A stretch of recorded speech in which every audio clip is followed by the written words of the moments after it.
What is up, y'all? It's your boy Yaniki coming at you with Church of MHA Season 3, Episode 11, My Hero Academia, Chapter 351. But as always, I'll let you guys get in here first for the live crew. Let's see. All right.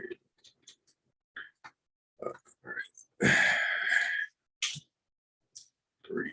We left off with Darby and Chodo. We're not gonna have a chapter until May 14th. Eesh, it's gonna be a while. Let me see. Let me make sure I read that date right. Is it May 14th? Pretty sure. May 15th. Sorry, I made it sound like we were gonna get a chapter faster than we actually got. Apologies.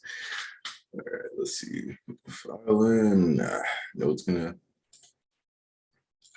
Today's stream was gonna end up being small. I already know that, just because whenever I have low activity, YouTube recommends it to less people, so it'll be less people in here, people listening it. But hey, that's life. We can. Let's go with this. How's everybody been? I know it's been a while. I know I won't start nickelbacking on you. All right, Joseph Ciola, Cameron Bailey, Tiger Blaster, yep, Julian Burns, and MK the baby.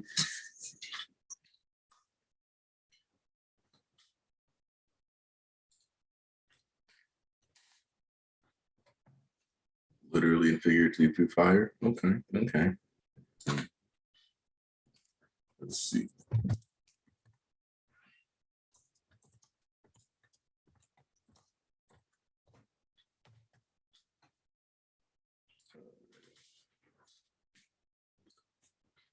Let's see. I think I might just go ahead and start the chapter,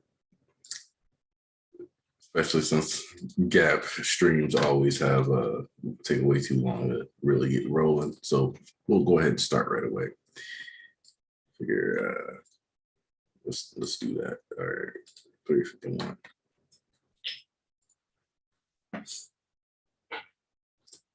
Ultimate move, Flash Fire Fist. It builds up internal heat to the maximum threshold before unleashing it as an attack. It's the peak manifestation of fire achieved by a young Endeavor, except from the hero Almag. When Endeavor mastered this move in his quest for power, he came to understand his own limitations, and that fire produced a shimmering heat haze that whooped and distorted all he gazed upon. All right, that little chat has got me pumped for this. Thanks for listening to my tale. All right, see, what's fun about this sequence is he's making it a point to show us that, like, this is all in time together, in conjunction, concurrent.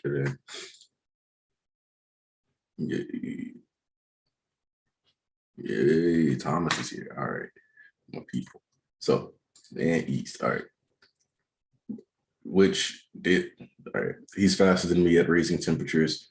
There's no hint of hesitation. Now that I'm thinking about it with a cool head, even if Dad ain't here, you'll make for some prime kindling all the same. You get that nice image of All Might melting away, reminding us of what Shoto's goal was to be as a hero versus his father, who, wanted him to be like him. So I'm with this. I'm the one who will stop you. Hey, now, don't get the wrong idea. I've got some legit thoughts about you, too. It began when I worked on boosting my weakened flame. Turning up the firepower was all I knew. Your potential surpasses my own, he'd said. That encouraged me. The numbing of my body stripped away my limitations, which was ideal for allowing me his lead with the max output. Flash Fire Fist. Are you a fan of All Might Shoto? Uh-oh, incoming. Yo.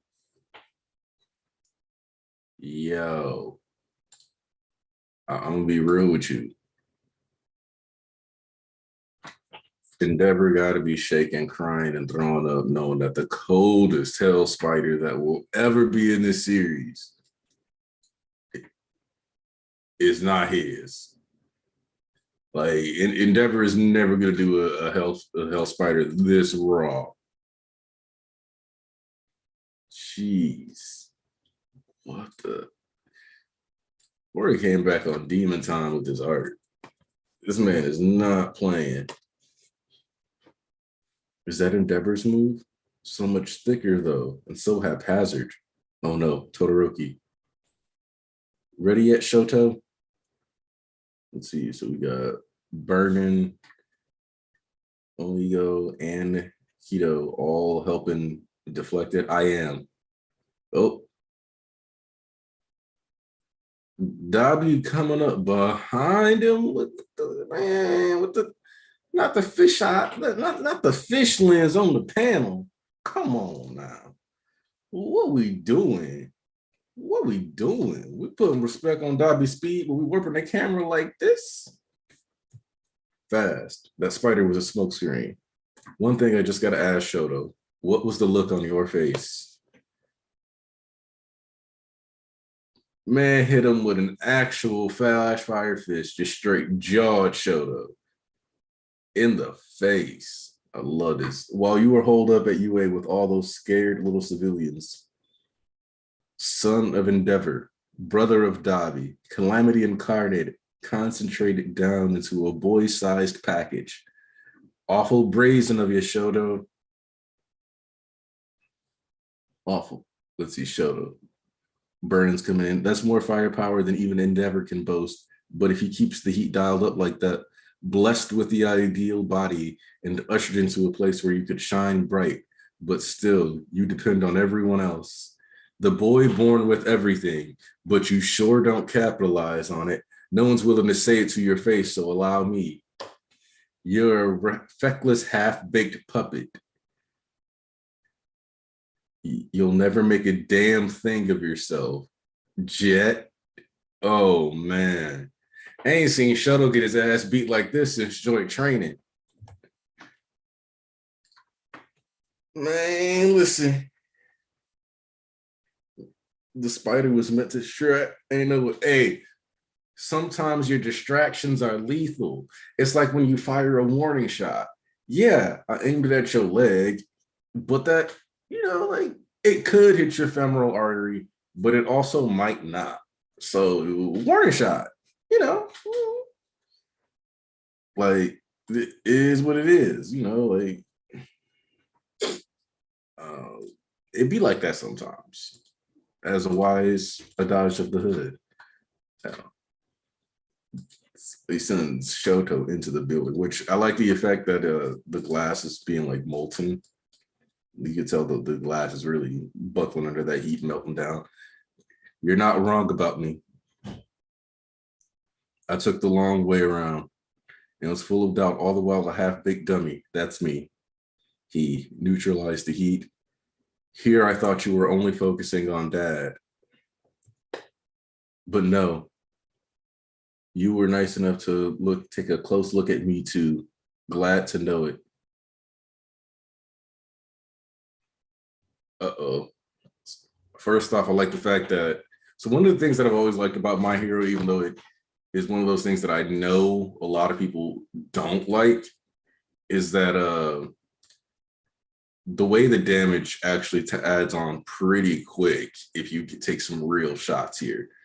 So what I mean by this is that like Shoto got punched in the face once, but his face is already bloodied and burnt. We're not going to pretend like I get to just shake this part off. Like a lot of times you take damage pretty quickly. So I like that. Because even if you have superpowers, you can put up with it, so does the other person. So it still kind of just brings you right back down to normal, So I stumbled onto this while working on that old move in the hope of keeping pace with the others.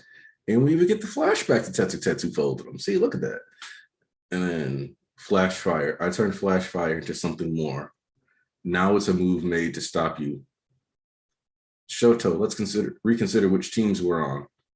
Also, so what I'm kind of curious about now is that because they said he neutralized the heat, is if we're about to get that especially with the way his hands have been held, if we're getting Hori's own take on like the 0-point breakthrough from, okay, so I have to say that even though I could not get into Katekyo Hitman Reborn, I tried to multiple ways via like wiki dumps, but just the fact that I couldn't enjoy the first season, but I do know a couple things about the power and the X burner and the 0-point breakthrough and taking the Vongola flames, ingesting them, dropping your dying wheel down to 0, and then using that to reverse engineer the heat into ice.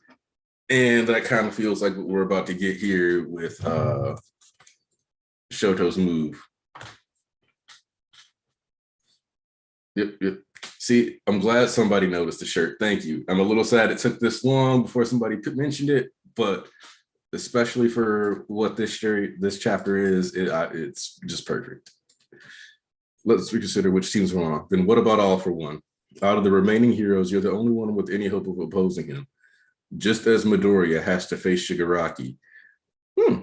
Worth noting that I don't remember them showing Kirishima in a while, but he's in the Bakugo Deku panel, so maybe he'll pop up and, well, take a blow for somebody.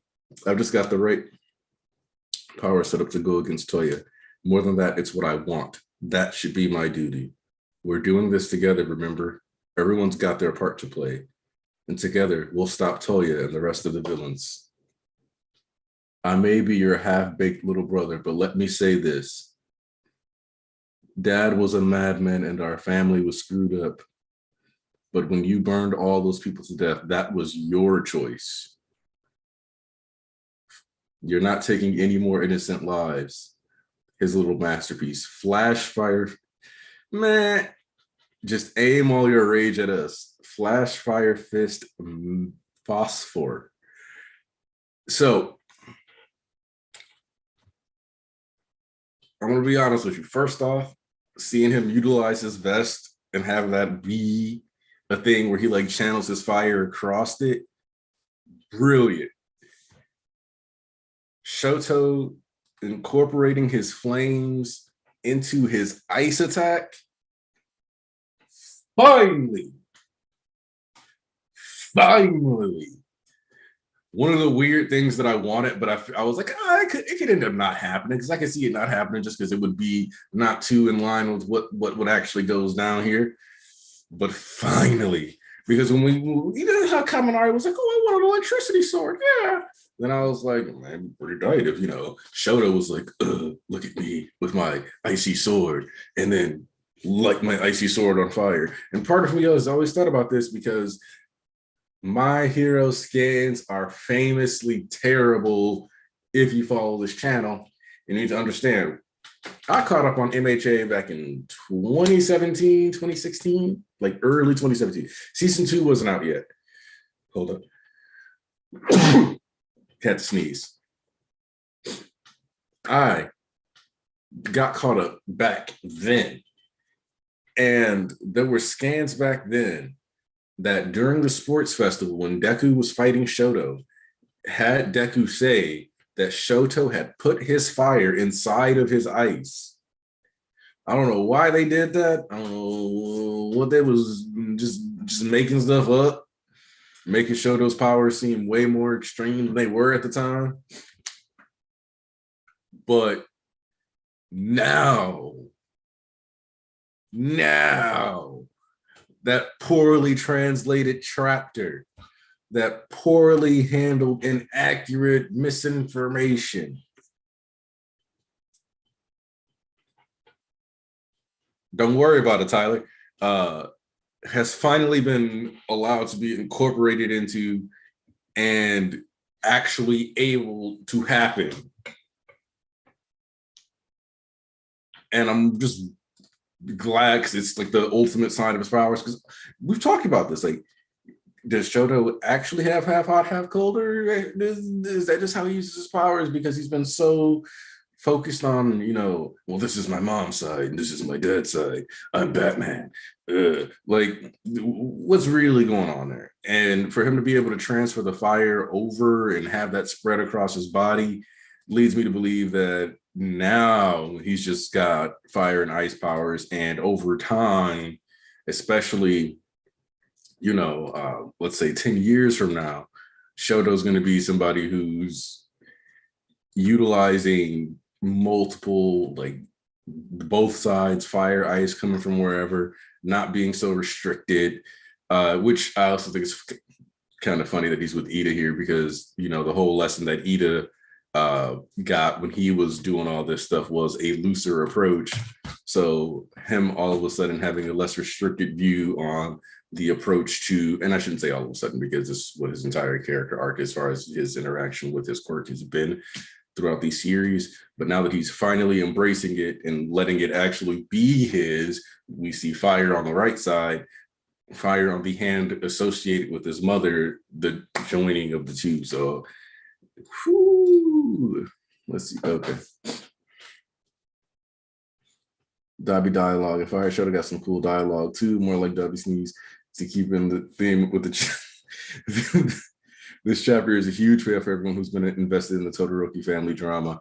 This has been some of my favorite chapters in a while. I guess you could call this an awakening of sorts for him.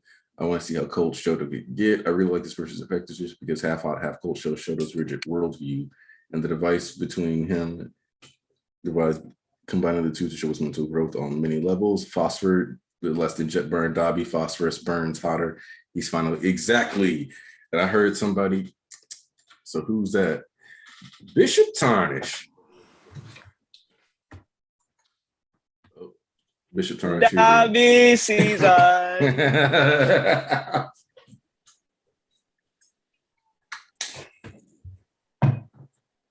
I know he was flipping through this like, see, because your idiot was probably reading it on the phone. But you hit that part where Dobby was like, me. It said to fly to the building. I don't know. Tarnish had a smile on his face. I'm going to be honest with you. I never thought I'd see him throw a punch like that, bro. Well, so my thing is that it's like when we talk about how like they're like Toya was told he could have surpassed All Might. And I tell you what I like is moments like this that kind of pay it off, like those talks, like, because when you see this, it's like, first off, that hell spider, if his body was actually compatible. Don't even get me started on that hell spider, bro. Listen, what you said when you seen that, we never gonna see a hell spider this clean. That's exactly what I said. I was like, damn, Endeavor, he outdid you, like, badly. And bro, look, those tendrils like are bigger than the Nomu. That's what I'm saying. Dude is like just straight up like.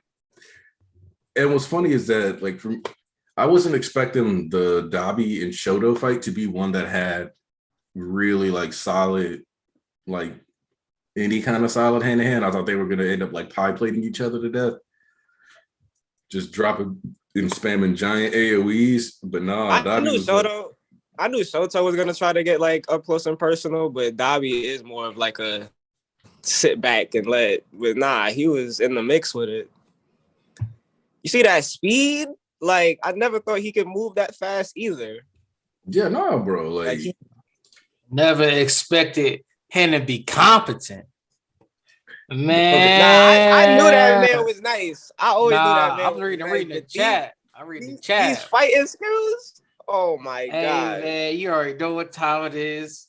Undefeated of the East, nigga. They finally throwing goddamn hands. Oh, it took long enough. Like Dobby threw the first real blow. How you feel about that, bro? I can't believe it. I was like, I read this shit. I said, I cannot believe what I'm seeing. Everybody that throw the first punch, the real punch, was fucking Dobby out of everybody. I said, they no fucking way. I like I said, I expect to be on that Agni Kai shit, moving around each other, high, flying around doing their thing. This nigga Dobby used the cleanest hell spider ever as a distraction to speed blade a 2-piece. No, this is crazy. I didn't peep this in the scans compared to the officials. He had Shoto on the floor, and when he jet burned him, he literally stomped the floor with fire and shot this nigga up into midair and then jet burned this nigga. I was like, oh, I see that like I hear people like that the first time. But I was like, I just thought Shoto flew back up. But when I see John, I'll be stomped the floor and then shot. I was like, nigga. You could even see the panels, like the floor, the concrete buckling under him, like putting that pressure on while some of it's already melted, bro. Like, what? He is. Tarnish? I was like, this heat is intense, bro. Damn, heat was so crazy it blew out your mic. That's wild. Also, one of the things I like about this is that we're getting the gecko face. You know, the lizard face that like Hori and Gege use randomly when somebody goes fast. Yeah. The warp face. Yeah. Yeah, you got that as Dobby's like pulling up right as the Flash Fire Fist Phosphor goes in, and I'm like, all right. Because to me, this looks like, I think that what this punch is basically going to be face like reminds me. Yo. Hey, Tarnish, you might want to pop back in. Because you robot. Hey, it might be Zoom together because my Zoom just did something funny too. Oh, damn. So be prepared just in case we go down. Man. You telling me your teeth and ambitions are bared? Mm-hmm. I'm sorry. No Lion King jokes. Let's see. Oh, yeah, no, we definitely that. So what Tyler Hawk said in the chat about everybody kind of showing off their moves a bit. I definitely think we're gonna get, because we could just sit here and focus on this fight, but I almost expect us to do like cut back to this, see the result of the phosphor blow. Like if we see Dobby go flying, then we know, okay, they both can hit each other like that now. Which I do think we kind of want that confirmation, just because the whole series, Shoto has not had actual hand-to-hand combat. Yeah, his nigga does not have hands at all. He's just been trying to like whoop people via just big elemental attacks. So throwing ice. Like, here's a bunch of ice. Oh damn, that didn't work. Ocean of fire? No? Damn. Let me think of something new. I'm out of cards. I mean, I was proud of him for when he popped in and he actually gut punched that nigga. I was like, this is what I'm talking about, nigga. It's a real punch. Oh, that flame merchant shit ain't gonna fly. Speaking of merchant shit, listen, man. Now I know for a fact, me and Terrence like discuss, I know for a fact he just wanted Hawks to suffer. Because if they was out in the open, that nigga Hawks would die. That bitch ass bird would be fucking dead to a crisp, son. Like, nah. Okay.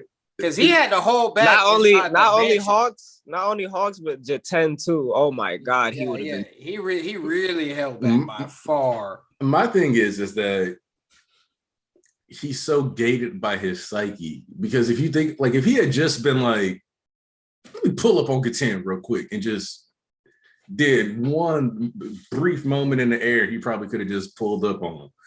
But he didn't have that hate, that anger. He really didn't want to be there.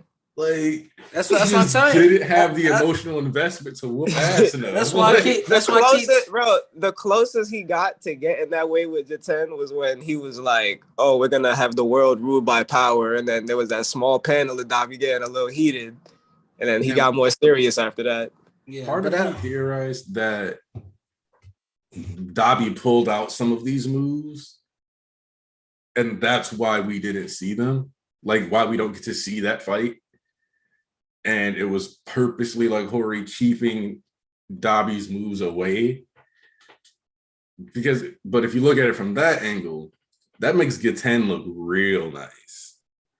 Like, real nice. That's the thing about this manga, like I keep saying, niggas kind of underestimate certain people because they put in certain situations. This isn't like basic Bleach or Naruto or more so One Piece or Dragon Ball. It's like, nigga, they're putting a lot of technical situations. Like, it's very realistic. Like, it's putting a lot of technical situations. Let's say you're a better fighter than somebody, but you broke your arm and you just like, and it's still healing. So it's like, you at a disadvantage. You may be the better fighter, but you had this, or you have to protect two people, or you can't drop, or you can't break this item that you have to carry in your back while you fighting this person. So if you go all out, you can't do that.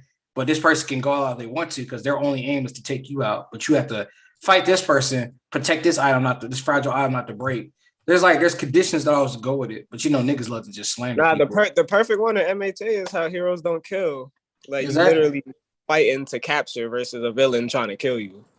Well, okay, so one of the things that I always think about is that Endeavor versus Hood is an accurate measurement of Endeavor versus a high end, but it also isn't because of the fact that like Endeavor was like, oh, he can talk. I'm a capture.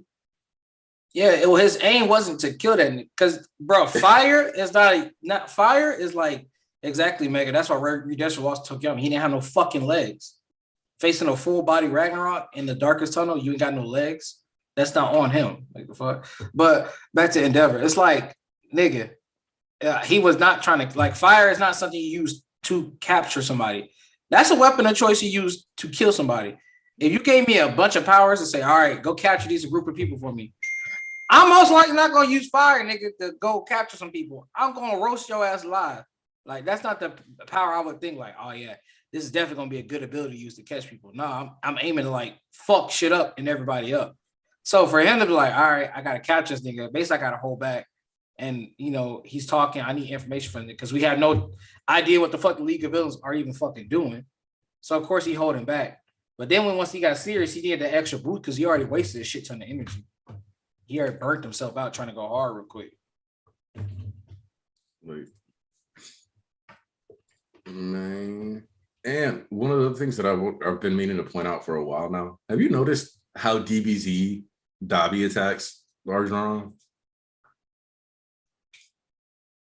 Like, and what I mean by that is like giant key blast almost look.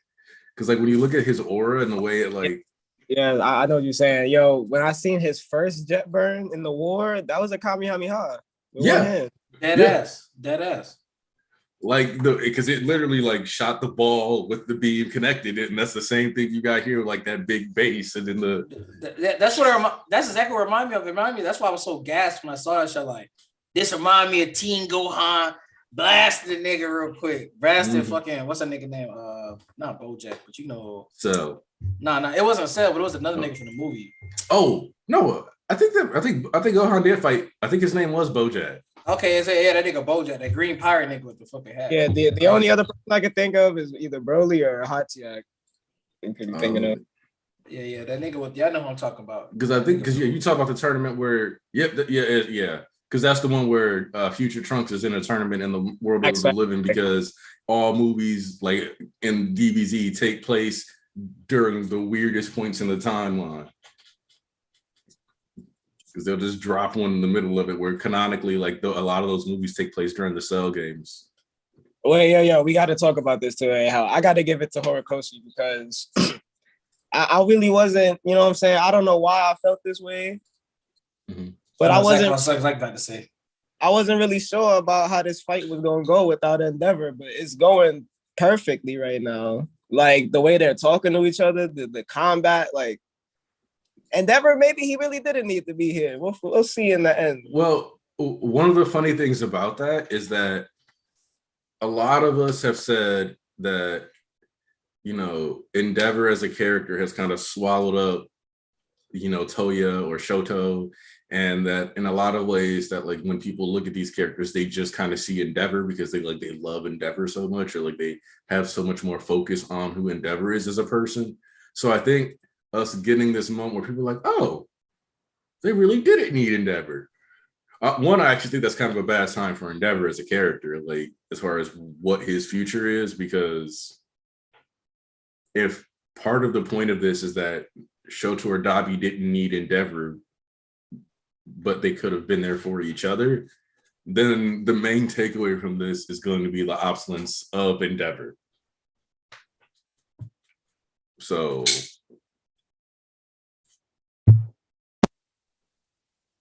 like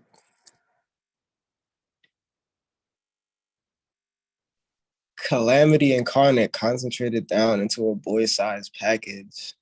God damn.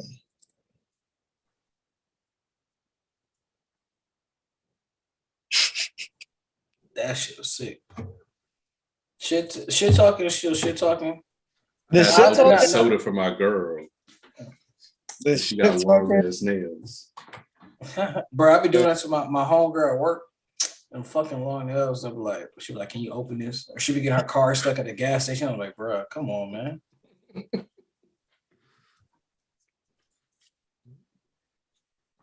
But listen, I'll give, like I said, I get credit where credit is due all the time, whether I like you or not. But I like one nigga Shoto.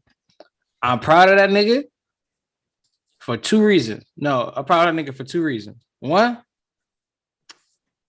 nigga, fine, that nigga doing better than I thought with Dobby shit talking, because Dobby was getting that nigga head, boy. He doing better than I thought he would. For real.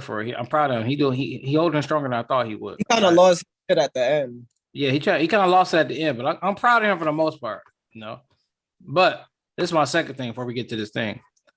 Listen, he finally got that fucking head on right with his shit talking. Good Lord. Because that whole Baka Aniki thing, I don't know who liked it. That shit was not hitting for me in the slightest. I'm like, all right, bro. Stupid big brother. Talking about like, I like stupid big brother. Andrew, super chat.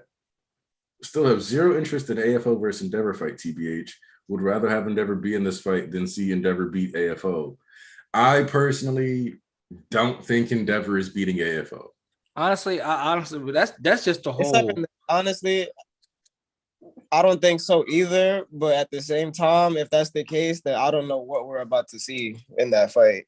This is all I say on that regard. Even if Endeavor don't die, whatever have you, you know, this not being the end, it be the end. It don't matter, regardless. All for one gotta fucking go. Ain't no more prison at this point. The heroes know ain't no more prison. They are trying to kill this nigga. Deku realized ain't no fucking prison. This nigga Shigaraki not having it. This nigga gotta go. He getting capped, and I don't believe it'll be by Endeavor, but he has to fucking go. This whole prison thing not gonna work. That I'm gonna say about the AFO versus Endeavor fight that makes it more interesting. It's not more interesting, but I will say that it adds an extra layer to it, which is Uraraka wants to save Toga. Shoto wants to save Dabi.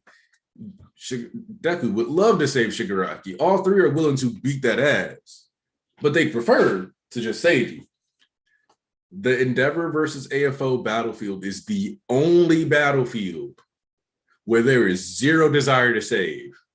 None. That is the only battlefield that is like, whose ass can I kick and how deep can my foot go?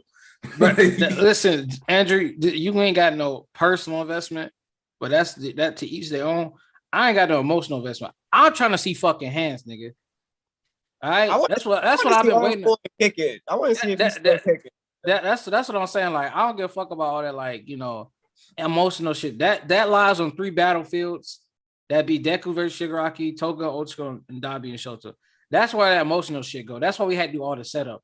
When we get to these other battlefields, ain't no emotional setup. I got my head here. This is where I'm standing point. This, that, and other. Nah, we just throw this shit. We gotta do what fuck we gotta do. Throw hands. That's what I'm really waiting on. That's the meat for me. All right. All these other chapters up until now, all these other chapters were literally just like little appetizers setting up. It wasn't meat. That's why I was saying, like, with Miracle, you shouldn't expect nobody to die yet, because it's just setting up what their plan was, what we gonna be aiming to do from here. Same thing with Ochiko and Toga. I ain't expected to get no real meat. I was like, all right, they'll just set up again. Here, I thought we was just setting up. I didn't think we was gonna go. Yeah, I was expecting no meat. I was about to say that. But now looking at it in hindsight again, I thought it was gonna switch perspectives, but now I know for a fact we'll switch perspectives halfway through next chapter, because now we'll know what Shoto was packing and what Dabi's packing. Because I thought we just knew everything Dabi was packing before, but that nigga full of fucking surprises, boy. And I knew Shoto was gonna pull the phosphorus out. I just didn't know it would be called phosphorus. It looked like it did, but we all knew, of course, he was gonna fucking do his thing, because I knew he was doing some attack. Like, so now it's just like, all right, now this is done. Now we gotta see what phosphorus do. Then from there we're gonna have a good standpoint. Like, all right, Shoto's moving like this, Dabi's moving like this. Toga has a wild card in her shit. I think next chapter would be best because Hori's surprisingly good at this. Like, when we talked about how like this fight is like finally kicking off, it's kind of like, damn, you know, people was really kind of waiting for them hands. He saw somebody get 90K for the Peaks meme and decided to do something about it. But I'm sickened by that. But I think that next chapter is the perfect time to go back to that Endeavor AFO battlefield, because we've had AFO directly say to, Endeavor, this is your unceasing abuse towards your eldest son and the abuse towards your child and making him clean up your mess. And we even see here like Shoto being like, yeah, I'm going to be the one to handle this. It has to be me. Yeah, our dad did mess up our whole family. So we see like Endeavor is still the one who is receiving the blame. He's still the one who's being rejected. So it kind of makes sense for us to, as they're fighting, kind of cut back to him and get an abusive dad off between him and AFO, but the one thing that I will say is that Endeavor can never be like, look how your son turned out, because Shigaraki is everything he wanted out of him and more, whereas Toya is nothing Endeavor wanted for him. Yo, another thing I want to say about this fight, while I'm really like digging the writing, is how like Shoto is really the masterpiece. Like our main character is like the masterpiece and Dabi the villain is the failure. Mm-hmm. Normally it'd be the other way around, like the failure trying to reach up to the masterpiece's level, and that's exactly what's happening. But like I don't know who I'm supposed to be rooting for right now. Well, and that's one of the things with MHA, which is that the thing that I noticed about MHA, and that like a lot of people I feel like aren't taking or don't catch right away, is that it highlights how adversity can make you a strong person. It can make you, like have the durability and the tenaciousness to do it. But in reality, constantly having a bunch of bad shit happen to you is more than likely going to just put you on a bad path. That is. Like most people don't get a bunch of bad stuff happening to them and still become superheroes. That doesn't make sense. By that point, you're too jaded. You're going to want to just, like the most you're going to ever be is like an anti-hero. That's why characters like Sasuke were more grounded as far as Naruto was concerned, because he was like, yeah, I'm a 12-year-old child soldier, and I'm a 12-year-old child soldier because of child war crimes when I was a smaller child, and I will kill the people responsible. Like, that wasn't him being like, I want to be Hokage. No. He was like, I'm going to go kill people.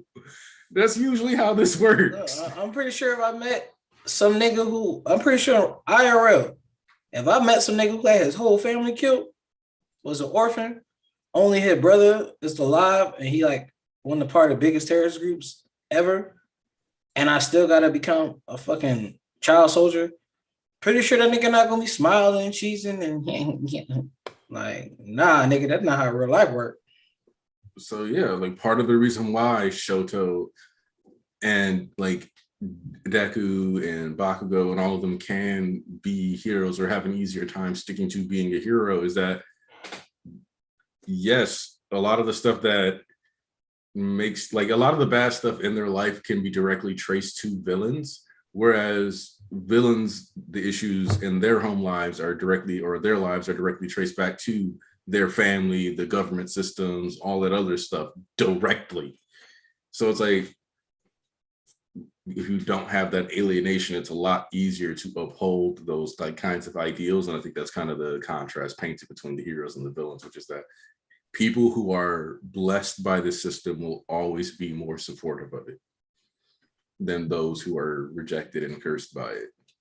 And yes, that applies to economics and real life politics too. But so yeah, like that's where that comes from. Like, so you feel like, yeah, I should probably root for the people who were downtrodden the entire time. That's where that comes from. Like, they're the ones who were screwed over. Like, and that's why I like the fact that he was screwed over. Like, he really was. Yeah. And when you really think about it, Endeavor did not have to do what he did. Nope. Look at, like, even at the start of this chapter, where it's shown a piece of Endeavor's greatness before his madness. Like, he has a whole excerpt in the Hero Whatever book.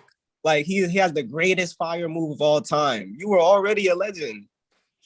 He was already a legend. But he just wanted more, created this. And that's part of what they mention about that heat distorting everything he sees, because being and like obviously part of this kind of cycles back to what we talked about with, you remember how before we got Cassie, we were talking about it, and I was like, it's always worth noting that All Might was called the #1 hero in the world, and they always specified Japan for Endeavor. The disrespect. And then when Cassie came onto the scene, it was like, and that's why they emphasized in Japan for Endeavor and not the world for Endeavor. Man, I don't want to talk about Cassie because niggas be getting on my nerves with that shit, boy. Yeah, that volume cover though, fire. Don't give a fuck what nobody talking about. Gas. She wasn't wasted. You want to come bang it out? We can bang it out. Don't give a fuck what you talking about. Yeah, okay, when I saw that volume cover, like I just saluted. Like, listen, people can say whatever they want. She is forever ingrained in this story. She did what she did. I think the thing that kills me the most is that people keep being like, she was a plot device to nerf Shigaraki, and I'm like, she's literally the catalyst of his final evolution.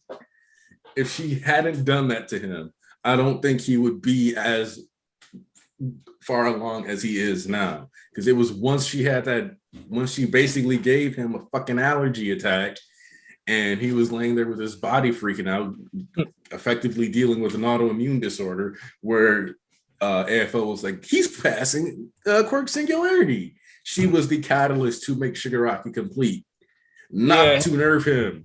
That's when his started growing.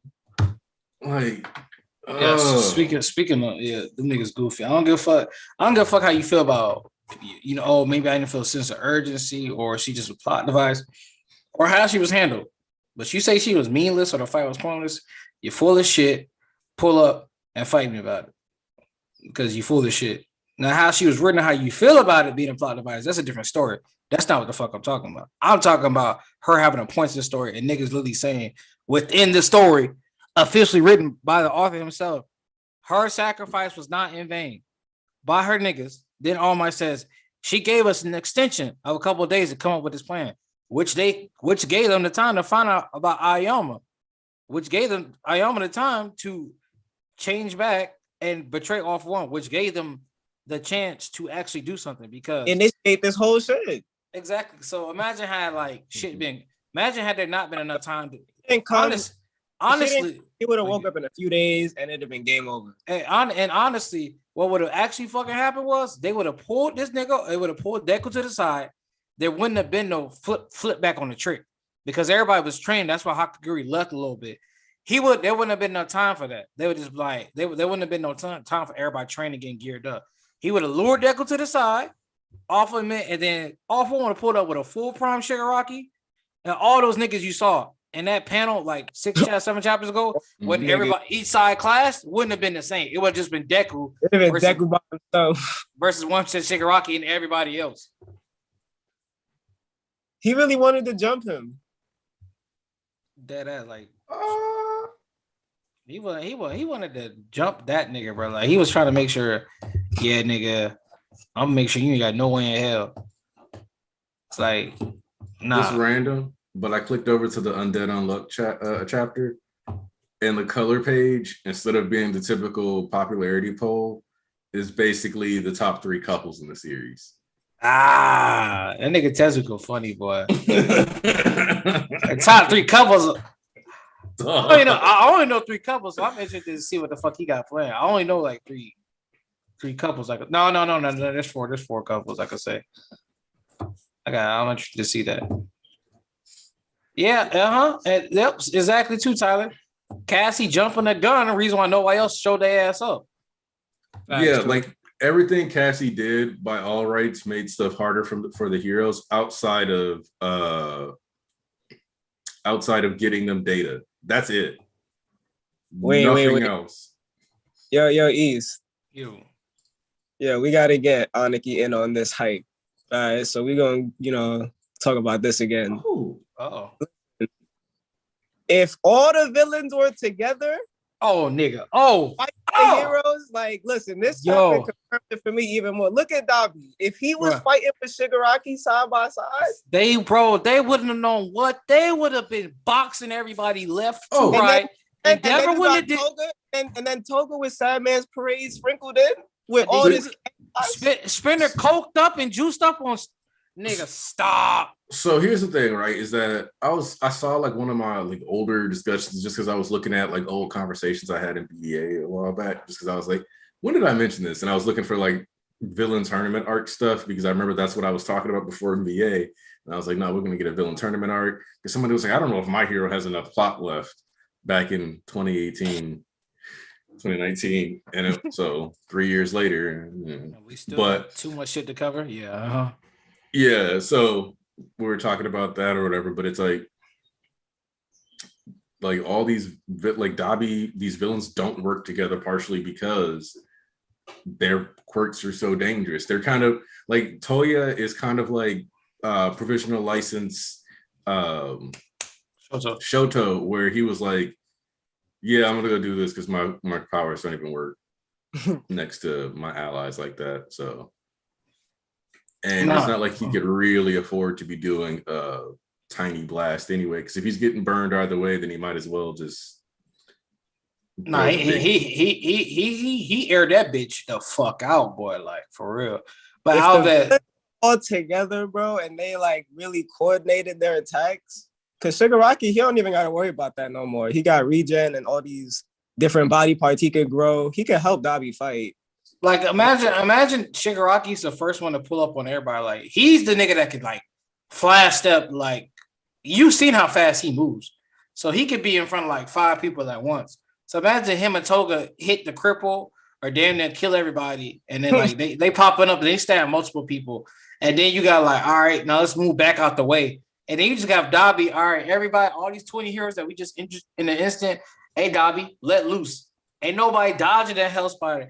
Ain't nobody dying at Prominence Burn Hell Flame if he just flashes this shit across everybody like a Kamehameha. They would be dead in the water, son. Also, we got to address something real quick. So we agree that Dabi would have killed everyone with a Prominence Burn now, for sure, right? Like nobody. Bro, I was trying to tell niggas. Nobody's arguing that, right? I was trying to tell niggas back then. I'm like, bro, it was about to be over. He was going to smoke the whole battlefield at Jakku, bro. I don't give a fuck what I've been saying. I don't give a fuck what nobody was talking about. Because, like, I feel like anybody who doesn't get why we're saying this needs to real quick look at what Endeavor's Hell Spider sizes look like. And like what like specifically look at the Hell Spiders that Endeavor attempted versus Shigaraki that has Shiggy literally like. That's what I said. He was weaving that shit. Yo, he did not say that. He was weaving them attacks. Like if this Hell Spider, this is not as dodgeable. He's getting somebody got macked in that panel right there. Somebody got smacked. And they not getting up from that shit. Yeah, like dog. And Alves, he couldn't use the K because that was the anti-decay technology they used from UA. They shifted over here. You know what's crazy about that Prominence Burn too? Like, you know what I'm saying? People, we didn't know what that was at the time for real. Like, because when he said that, like, I don't know. I had faith in Dabi, but when he said Flash Fire Fist, he tapped into a whole different bag. And then he said last chapter, oh, you want power moves? I seen them over and over again. And then this chapter, he said again, yo, I don't even have any limits. I can't feel this pain.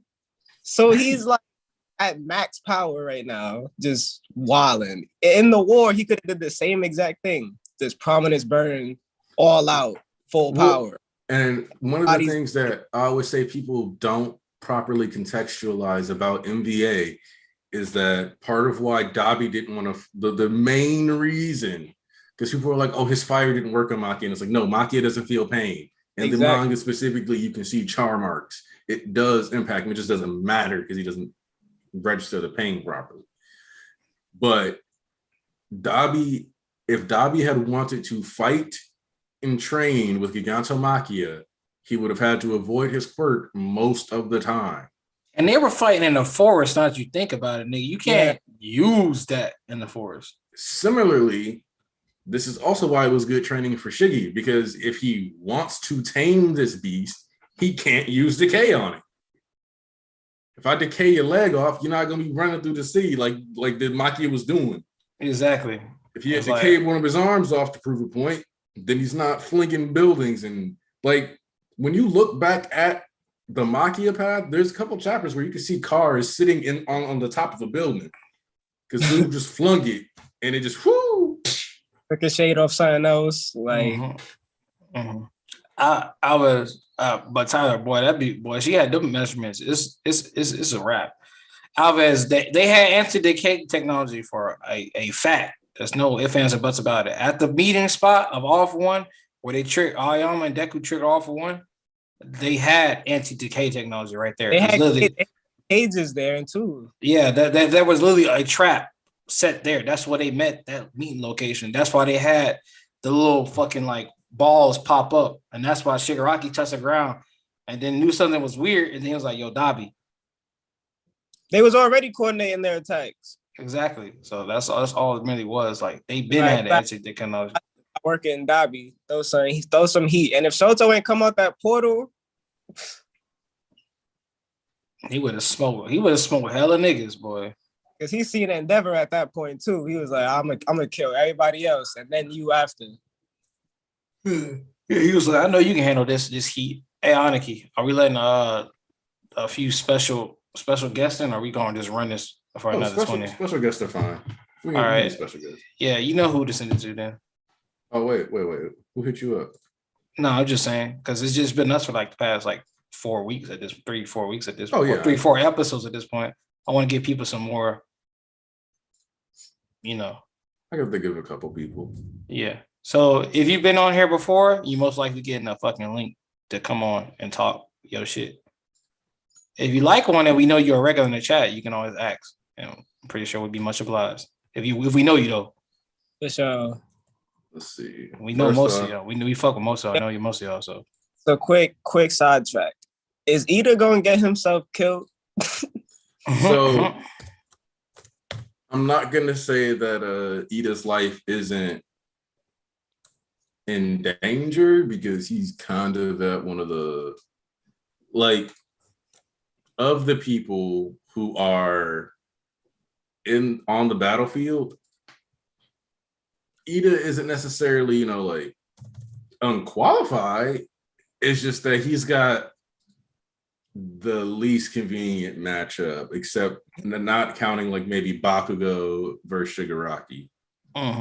Which even that, I feel like Bakugo has a better chance of playing keep away with Shigaraki currently and still getting something done because he has projectiles than Ida does against contributing right now. In a combat sense, I'd expect it to be more like if Dabi just jumped in the air and did a prominence burn, then we would have Ida maybe carry Dabi or Ida carry Shoto and just run, and then instead of getting caught like he did by the building, he would actually outrun the sea of fire caused. That would be good. But Ida, he's already getting nervous. I feel like he's gonna try to do something he's not supposed to do. I don't know when that is going to happen. Julian, I'm Aniki. Hey. Wait, who? Oh, it's true. There's certain platforms you got to hit me up on. Ida is likely helping people get out though. I've been assuming that Ida's helping people get out. I expect Shoto to kind of pass out too. So there's bonus factors in there that I don't know if he's gonna. Oh. That Noma, it's crazy how Noma over there just true. That niggas fighting, huh? Oh well, time to kill these scrap ass niggas left. Damn, man, you know what? I can't really believe this though. The simple fact that the fucking fire merchants are the ones that are throwing hands before anybody else. That still blows me away. Oh, chilling because I know Deku about to go crazy whenever he fight. So it's gonna be.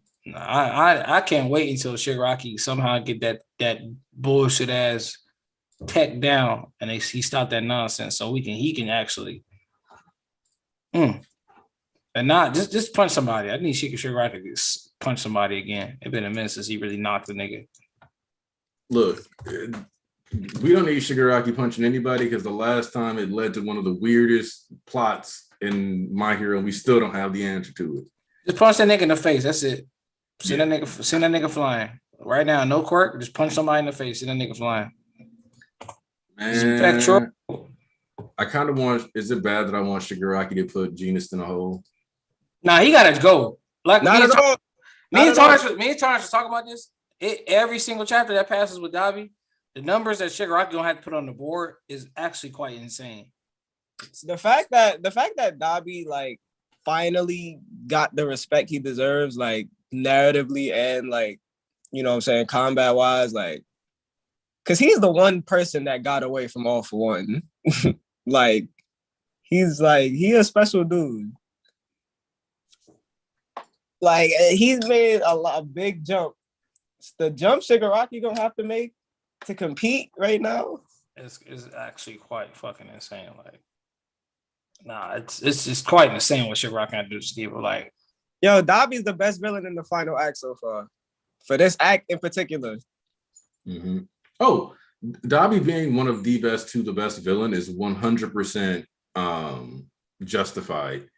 It's, in my opinion, Dabi has been written to a certain degree to outperform Shiggy in a lot of ways, purposely, for us to think of the different ways in which Dabi,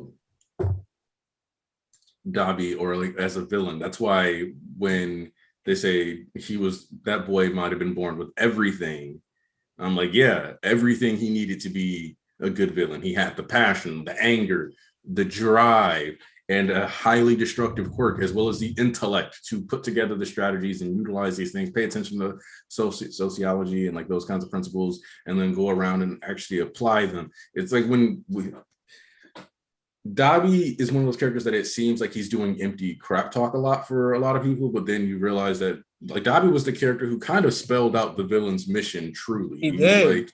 He really did at the start, and for no reason. He was like civil unrest, nigga. he does it during moments where it's like, bro, you're talking too much, and then so people don't take him seriously because they think he's just chatting. But when he pulled up on Vlad and he was spitting like, yo, like you don't even know, like even if we don't kidnap Bakugo, this happening period is a big message, and I'm like, yo, he's not wrong. Like, but he a clone. It's funny that Aizawa stomped him out. He was talking that shit. He really was. Before Shigaraki did. Jordan, Shigaraki does have all for one's respect in a sense. He does actually, in a sense, he does have all for one's respect because he did. He's nah. We're gonna stop that like all for it because All For One didn't even expect Shigaraki to be this nice. Exactly, that's one thing. He was like, yo, like we had our expectations on you, but he had backups planned. He didn't even need any of them. Shigaraki he's another boy that was born with everything. Everything that he needed. And yeah, you're right, y'all. It's funny how y'all niggas trying to downplay Dabi still. A couple niggas out there still trying to downplay Dabi. Hey. Oh, what you mean like Mello? Yeah. Damn. You airing out names. I just saying, like, you know, it's funny trying to clown Dabi. But I don't know why. But I'm eating. Like, bro, all these chapters coming out with Dabi, he may be dying, but I'm eating. I'm matching his energy 100%. Hey man, all I'm saying is Shoto got backup. He ain't on no 5v1. Dabi is, and he still took out his primary target. He not even relying on the Nomu. No, he got the Nomu elsewhere.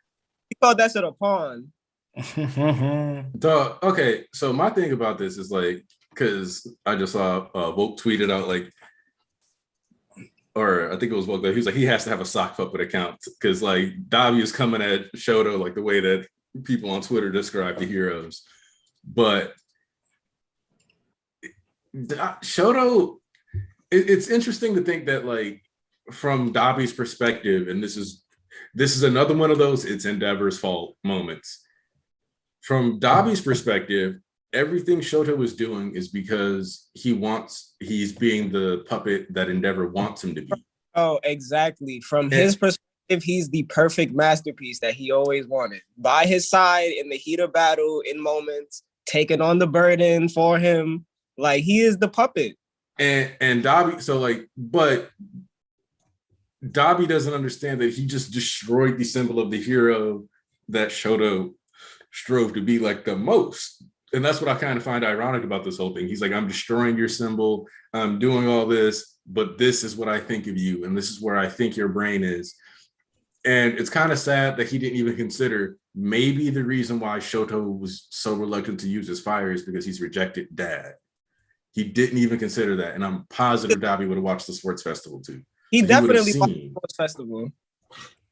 He definitely watched it because the way he was talking to Shoto this chapter, that was more personal than just, oh, like, you're just his puppet. Like, nah, he's been like purposely like probably matching himself up to Shoto because this goes overlooked, but he said in 290, his first plan for real, like his first plan was to kill Shoto. This is the fight he's been waiting for, like for real, to fight Shoto, like, and kill his masterpiece. He wasn't aiming to fight Endeavor. He was aiming to kill that nigga. Like, he already knew how Endeavor was going to feel when he found out the truth of everything. He didn't really start like ripping into Endeavor until he became number one. That's when it really got like, nah, I could actually ruin your career now because everybody thinks you're a good guy.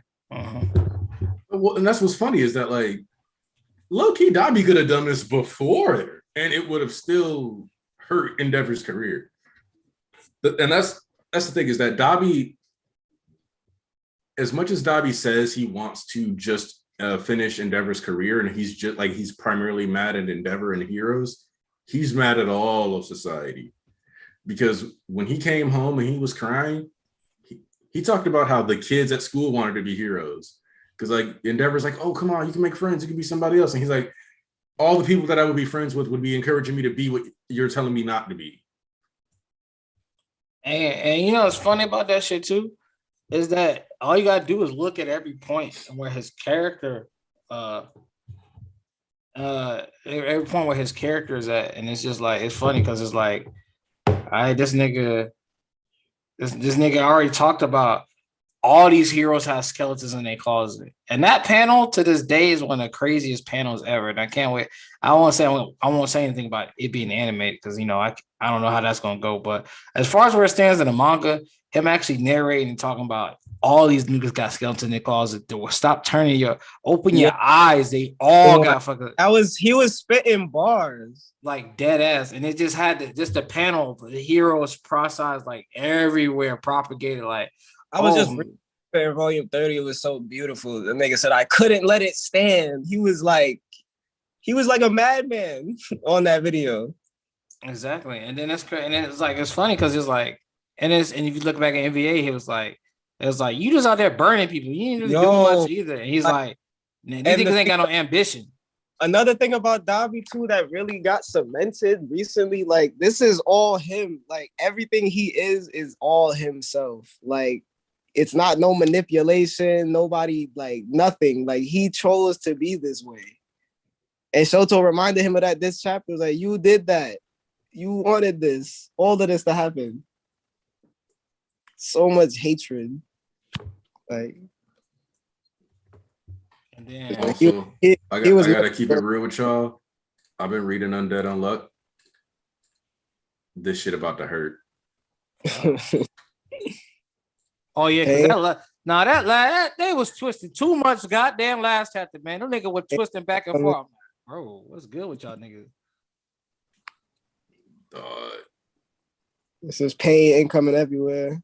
Oh God, I can't wait to read JJK, see what they talk about on that side of town. Woo, listen, I haven't read the officials yet, but I read the scans. Listen, that chapter is. I damn near read that bitch the other day, and I was like, 90 hands. I was fiending, I was thirsting. I was like, nah, her coach, you got me too gassed up real quick. And I was like, you know what? Let me wait. Yo, it's hurting right now. Listen, I'm glad that we got what we got, but it's hurting that we gotta wait till May 15th for that next chapter. Yeah, at least we got JJK because you know MHA, Hori gotta do what he gotta do. Mm-hmm. But let me divulge a few things from the chat. Jordan, Dobby actually does care about the league. It's just been proven at this point now. And then the most hard finding evidence of all time is that the fact that he actually went to talk to Toga and keep her head on straight and Bro, back her, he give her didn't, encouragement. he didn't have to give her twice his blood. He didn't have to do that at all. Exactly. He really got out of his way. If he really only care about himself, why would he care It's about? crazy because like in the moment that Twice died, like you know what I'm saying, like it was off screen him taking his blood, but I could only imagine like his whole thought process. Like I'm gonna take his blood and give it to Toga. Like he fully thought that, and then he went to go see Toga and compress, and then that look he gave when Toga was going on her rampage, like it's all making sense now. Like he wanted to do her a favor, like he did her a solid low key. Dead ass. And then, like I said, if we read between the lines, or not even reading between the lines, putting two and two together about the story, they already said the higher his emotions, the higher the temperature, the heat. After Twice died, they literally showcased on how his heat rose. And then bitch ass Hawks was talking about this shit is hotter than before, right after he killed that nigga. And you might think, oh, he was smiling. Bro, even if he didn't give a fuck about them emotionally, he literally said himself, yo, Twice has had his benefits to me. He could have helped me take over. So why would you smile if something that was going to help you, whether you like care about emotion or not, he was still useful to Dobby in a sense. So and that just showed. If people even want to say, oh, he was trying to get dirt on Hawks, no, he already had dirt on him. Yeah. He already had info on him. He didn't need anything more. Yeah. So the only reason he was smiling is because that nigga's twisted and sadistic. You literally see now we got pretty much the full picture of why his nerve endings are the way they are. And I showed you already. It's actually a mental condition. Or it's actually like a condition where people do smile in times of death. It's just some of it's coping mechanism and some of it's just the way people are wired. They don't find it funny. It's just the way their body reacts to that shit. And that was he's dying right now and he's smiling. Exactly. And he's not even in the face of Endeavor, who he aims to end this up on. Mm-hmm. So he gives a damn about the league in the sense, like it's not just like, all right, he gives an actual damn about these niggas.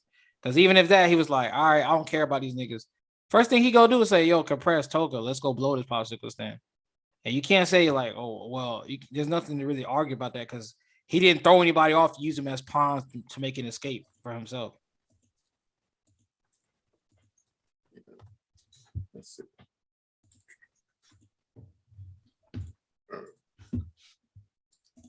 No. Thomas, where you at, man? Yeah, I'm here. I'm listening again. Also, Thomas. Hmm? Are you excited for Black Clover? Yeah, I guess I am. Now the new chapter is great. I also want to say, Aniki, did you see the new volume cover for My Hero? Yes. I think that the Star and Stripe volume is fine. Mm-hmm. But I do think, like, I can kind of see why people, because like it looks more like a Western comics cover. Specifically, it looks like a 1940s, like one of those like Bombshell Girl type magazine covers, which is likely intentional. So I like it from a stylistic point, even if it does make Star and Stripe's face look a little odd. But I think that's more to do with the shadows and lighting as well, too. So, I mean, I ain't gonna lie, I thought face was a little odd, but that shit gas still. I mean, it was just a harm for me. I understand, but niggas gonna like tour aboard because that if you say like, all right, her face was threw me off a little bit, but you just say that this shit completely ass, you capping like fuck. Oh, absolutely. Like people got really bad. I was like, all right, you little iffy about the face not it. Okay, don't count like the whole shit was your ass now. Come on now. It was better done when they got the whole face shadow thing, but still, the shit not the most worst, ugliest thing in the world now. Yeah, but at the same time, the fan base has been like judging it off a very bad scan, like usual. I laugh. Like I ended up saying while reading the phosphor part, scans have done irreparable damage to the MHA community. Irreparable damage. Like addicted. Like, and I do think some of the other covers are cooler, but I also think that might be partially just the other covers also incorporate characters and that we've known way longer and have higher investment in. Like Volume 30 is one of the simplest covers in the entire series, but it's also really good because the Dobby flames and the dance that it's alluding to, it's like, yep. Mm-hmm. It's the whole chapter. Daniel, we don't give a fuck about those niggas, all right? Who, what niggas? About who? Them Reddit niggas. Hey, Alvis, yeah. If y'all seen Atlanta, we need them reparations, man. Shit, I'm behind actually. Boy, season 3, so goddamn. I haven't watched this, so I can't relate. Ooh, season 3 so good, man. Oh my god.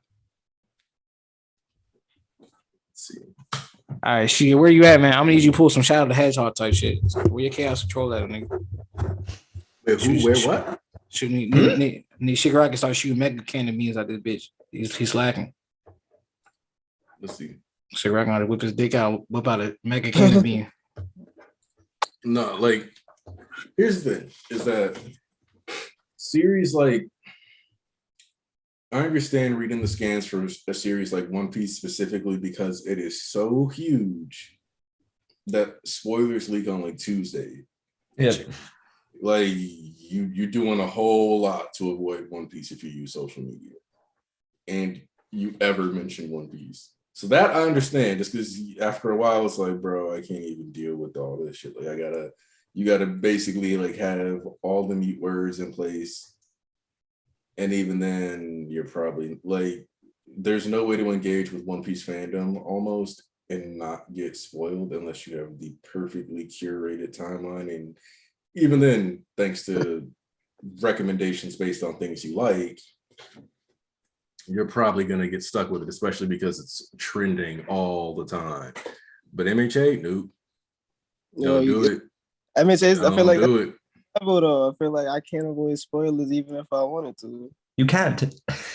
There's no way to avoid One Piece and My Hero. I remember when the Dobby Dance chapter came out, my friend who has never read or watched My Hero came up to me and said, "Oh, did you read My Hero?" Because he knew I was into it. And he spoiled Dobby's reveal. I'm crying, for real. For That's real? How you got on it? Yeah, I got spoiled. Because I was taking like a week off just to like do assignments, and I got spoiled on it. Daniel, well, I'm positive since we finished with the setup for this fight, and we know what both parties are coming with. After we see the ramifications of what Phosphorus did to Dobby, then Dobby will have a standpoint. Dobby gonna be good. I'm just saying, like, we're gonna see, like, all right, what's Dobby's game plan from here? Now we know what Shoto gonna do. We know what Dobby gonna do.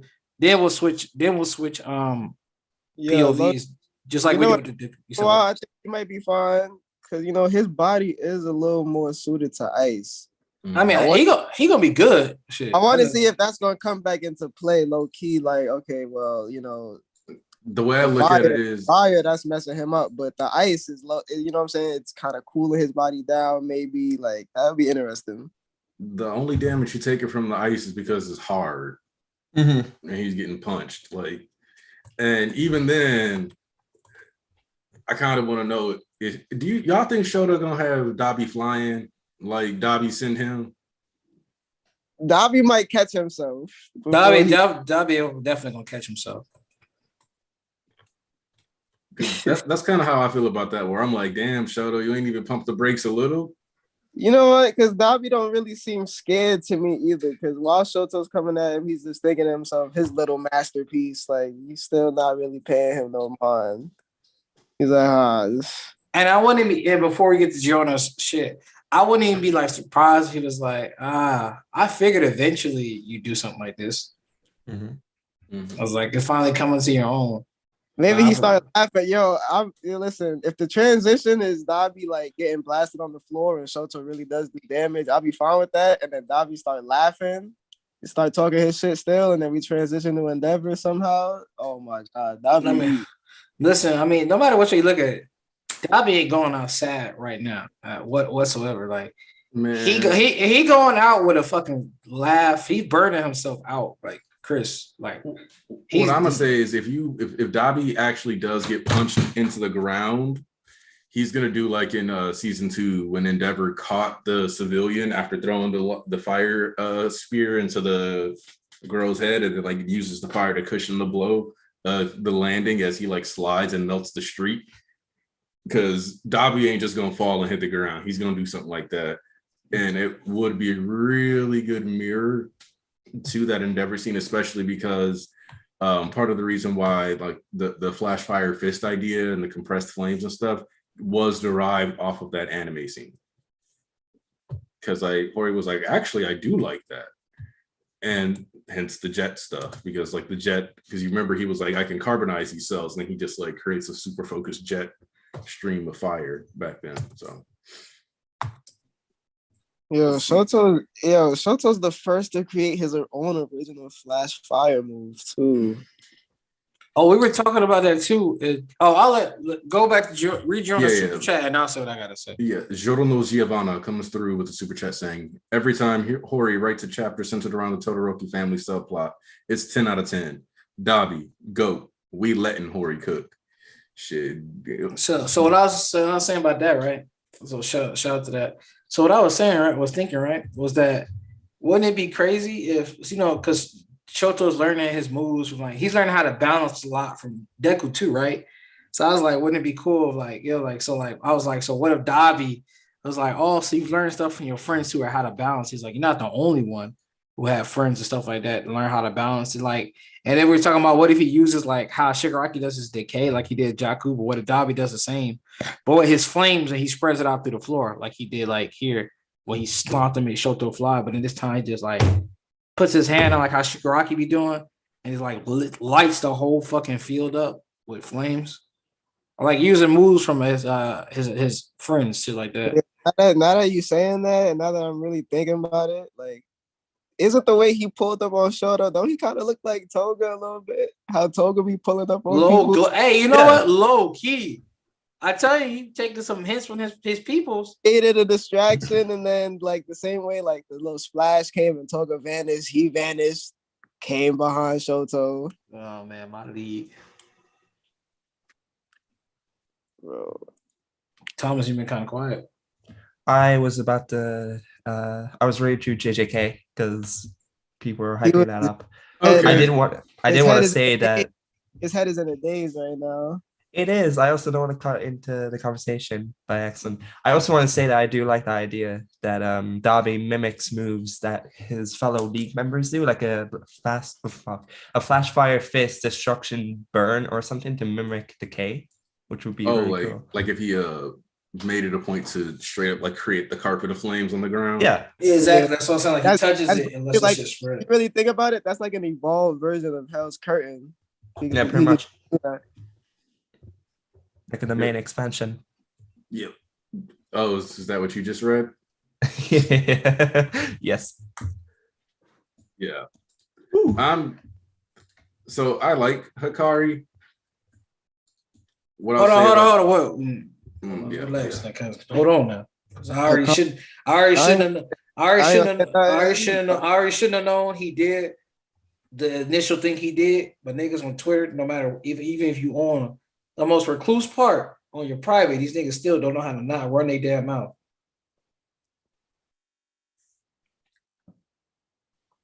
Unavoidable. All I'm gonna say is that Hikari got the butters on. Oh shit, it's over with now. He really got Tim's on. It looked like he got some type of weird boots on that other sorcerers don't wear. What is this sorcery? Hikari, what's Hikari like? Hikari, he's drippy. You already know about the black jacket he had on last time. His name is Hikari Nigadri. Yeah, Hikari Nigadri. Born, unlike most sorcerers in this story, Hikari Nigadri is born in the south side of New York. He's born from a little borough called the Bronx. And quit playing. You know he's from Compton. I'll see what he got, West Coast or North Side energy after I read this shit.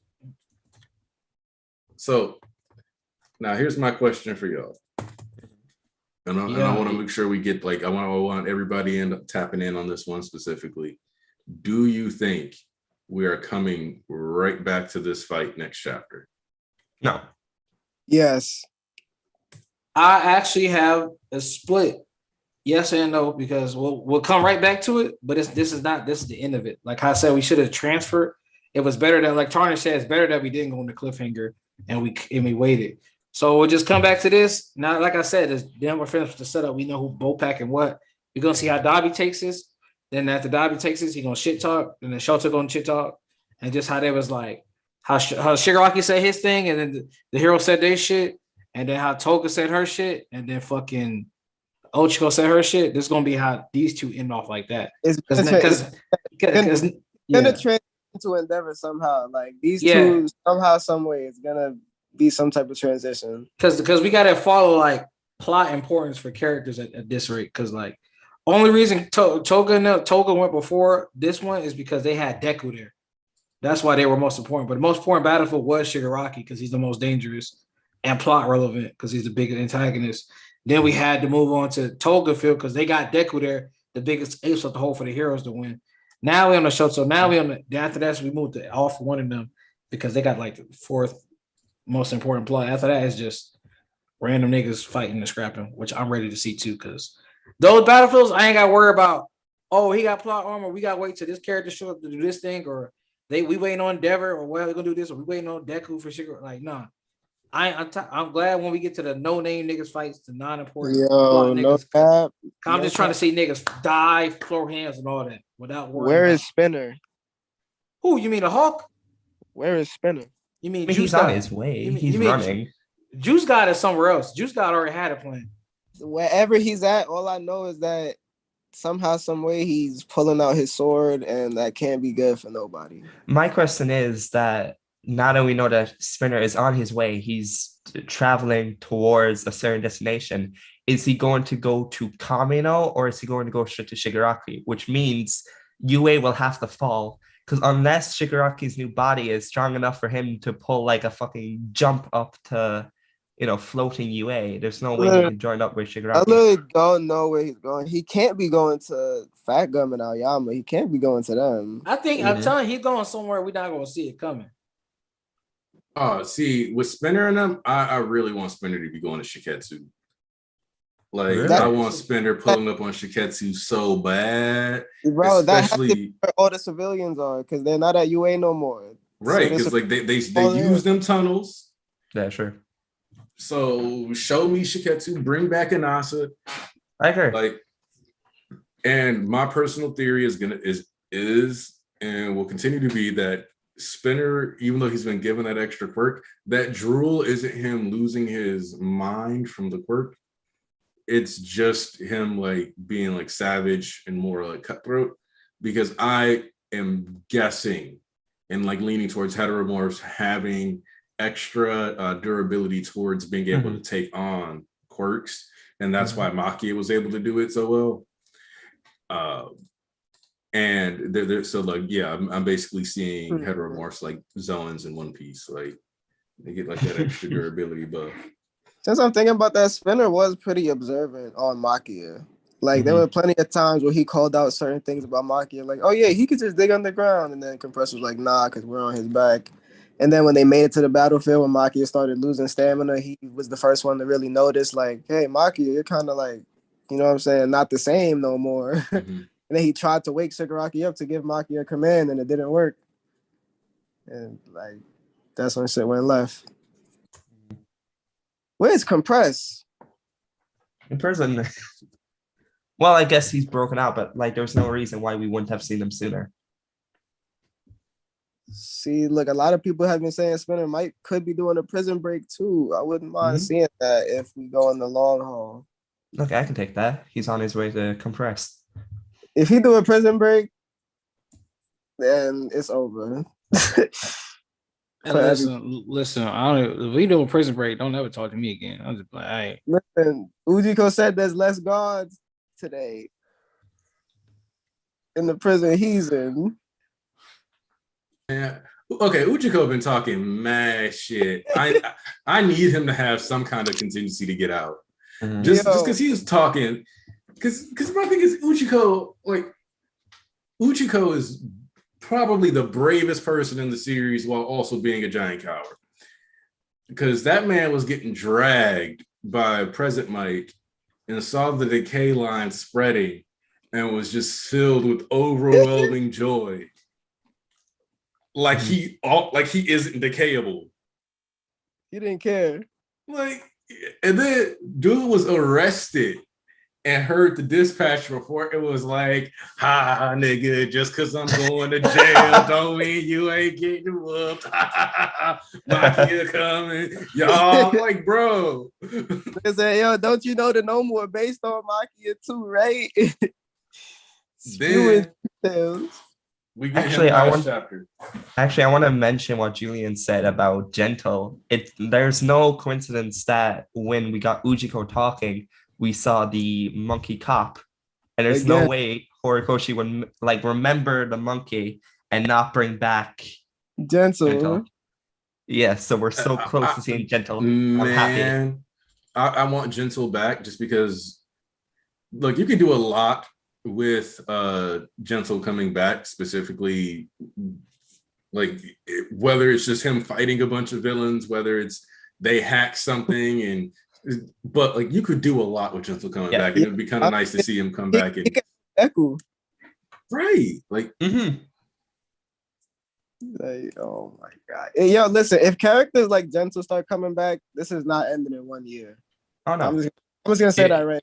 It wasn't going to end in 1 year regardless of niggas didn't come back here or not. So I kind of want Gentle to come back and be on his Luffy shit. If Aniki's theory about Shiketsu come true, and that's gonna be a whole different type of battlefield, listen, if things like that start happening, this is not ending in 1 year.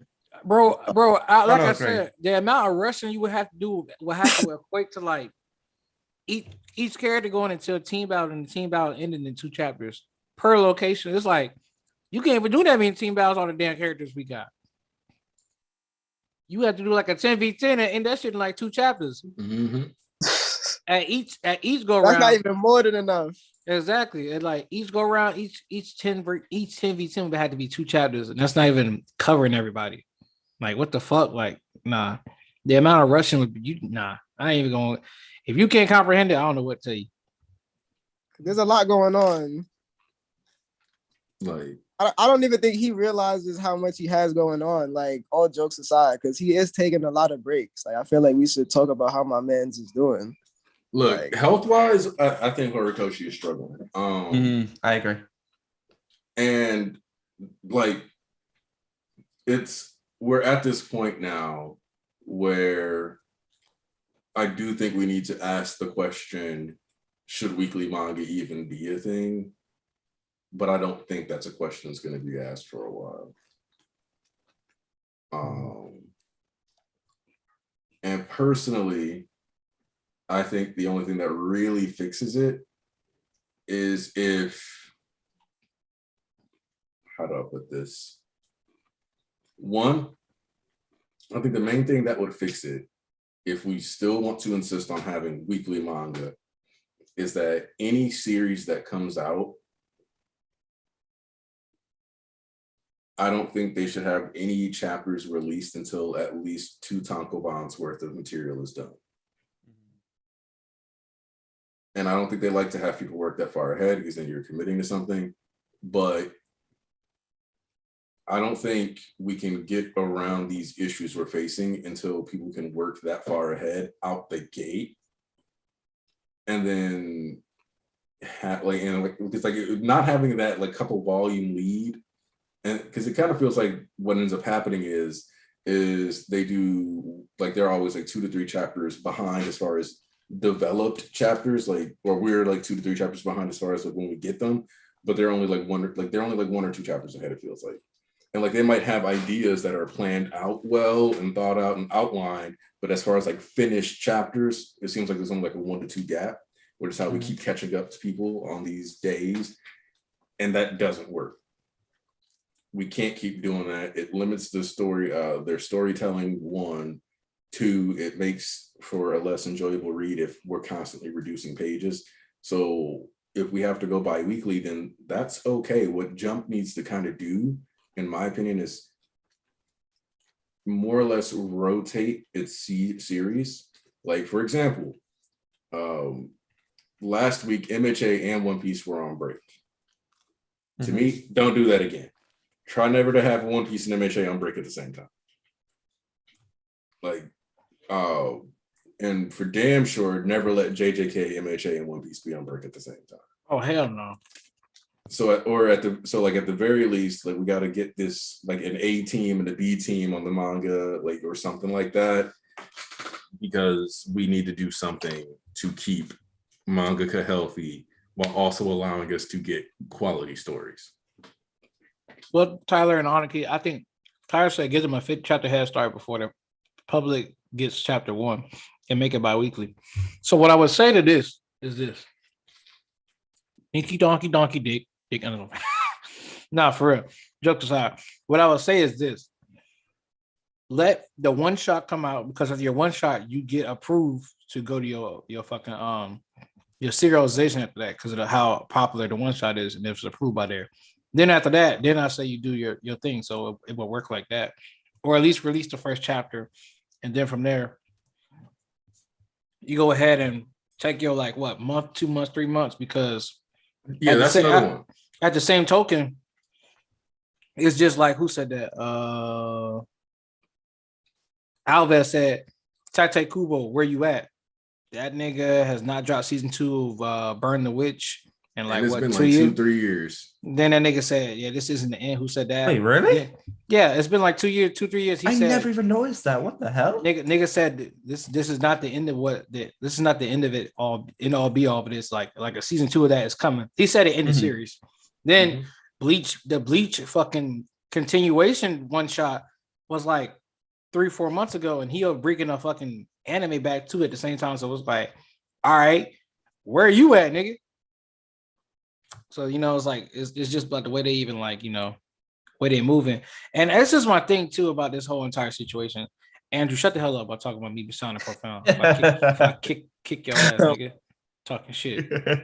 You better get used to it, because I'm about to say one last profound thing. I'm going back straight to nigga mode.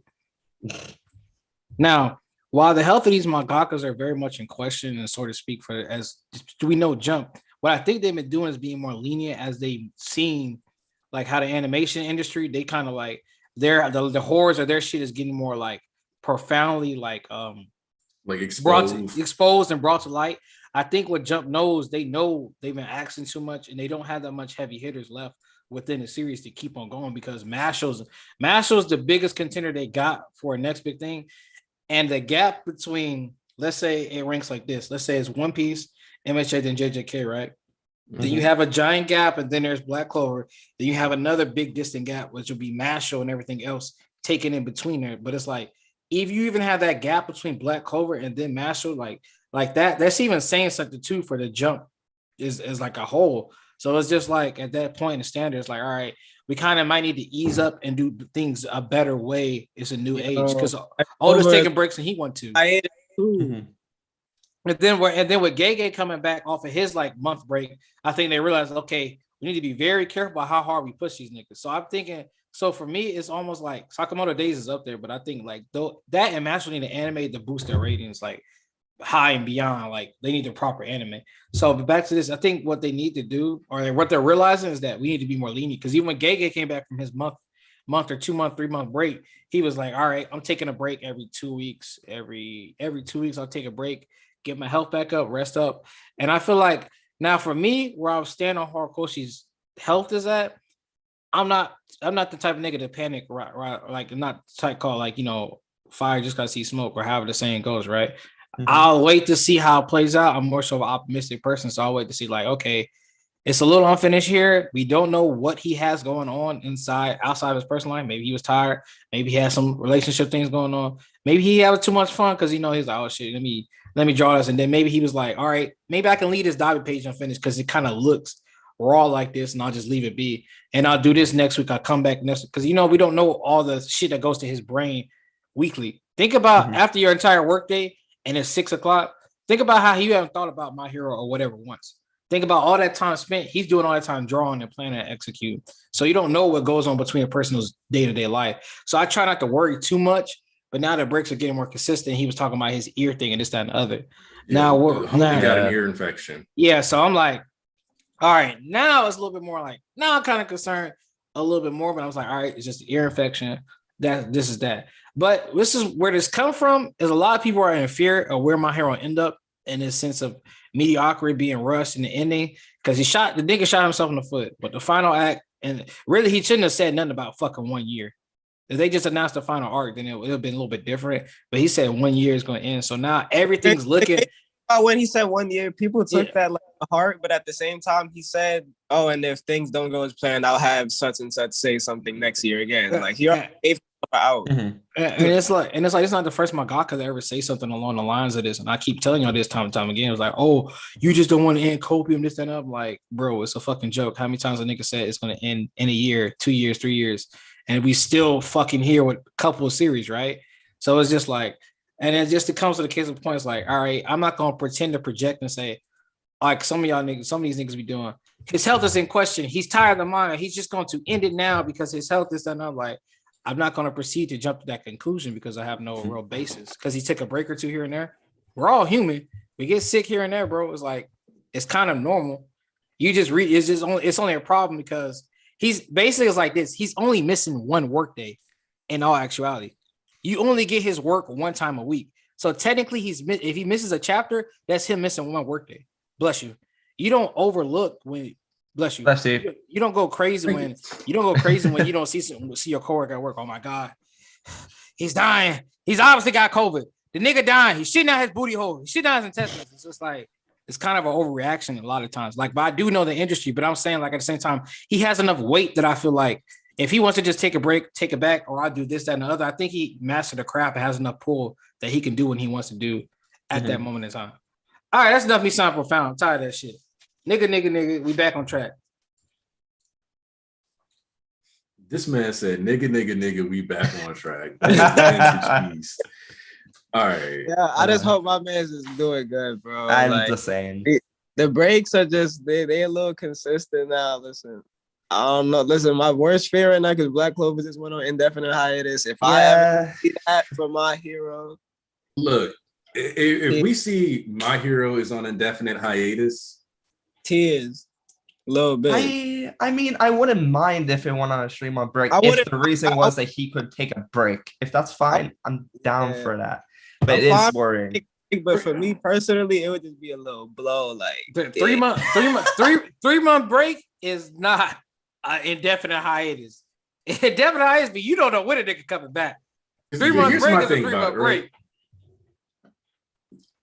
In the past year and a half, we've had actually not even in a year and a half. Now we've got the declaration of Tabata's. Actually, if we just look at the last 2 years, I want to say, like roughly, which you would think that the pandemic would have made things easier. It seems that if anything, it's made it more and more clear. Like we've had Berserk author die. We've had Gege take a month of break. We've had Tabata have to take this hiatus. Horikoshi's up to them what breaks he takes. Oda is at a point where Jump lets him take the breaks he needs to take. Yeah. Like you're never going to get an unfinished One Piece chapter at this point. It's always going to be done because he's going to get what he needs. But that's not every mangaka in Jump. So now you got to worry about people like the author for Tozuka or let's see who else, because I don't. I mean, Tagashi has passed 3 years. Yeah. Let's look into that. When was the last time? The last Hunter x Hunter chapter? It hurts, man. It just hurts. I miss it so much. The gap in my heart is huge. No, chapter 390 was released on November 26, 2018. 1,245 days, approximately 3 years and 4 months. We are in pain, Alves. You said 300 and how many months? It was 3 years and 4 months. For what? The hiatus for what? Hunter. Since the last chapter. Crazy. Almost Super as much quickly. time. Almost as much time as Gojo been sealed. Oh shit, my fault. Oh. 820 something days, 860 something days. We around that. Nah, it's funny seeing that account that like tracks the amount of days that. I follow the- it. Bro, Yeah.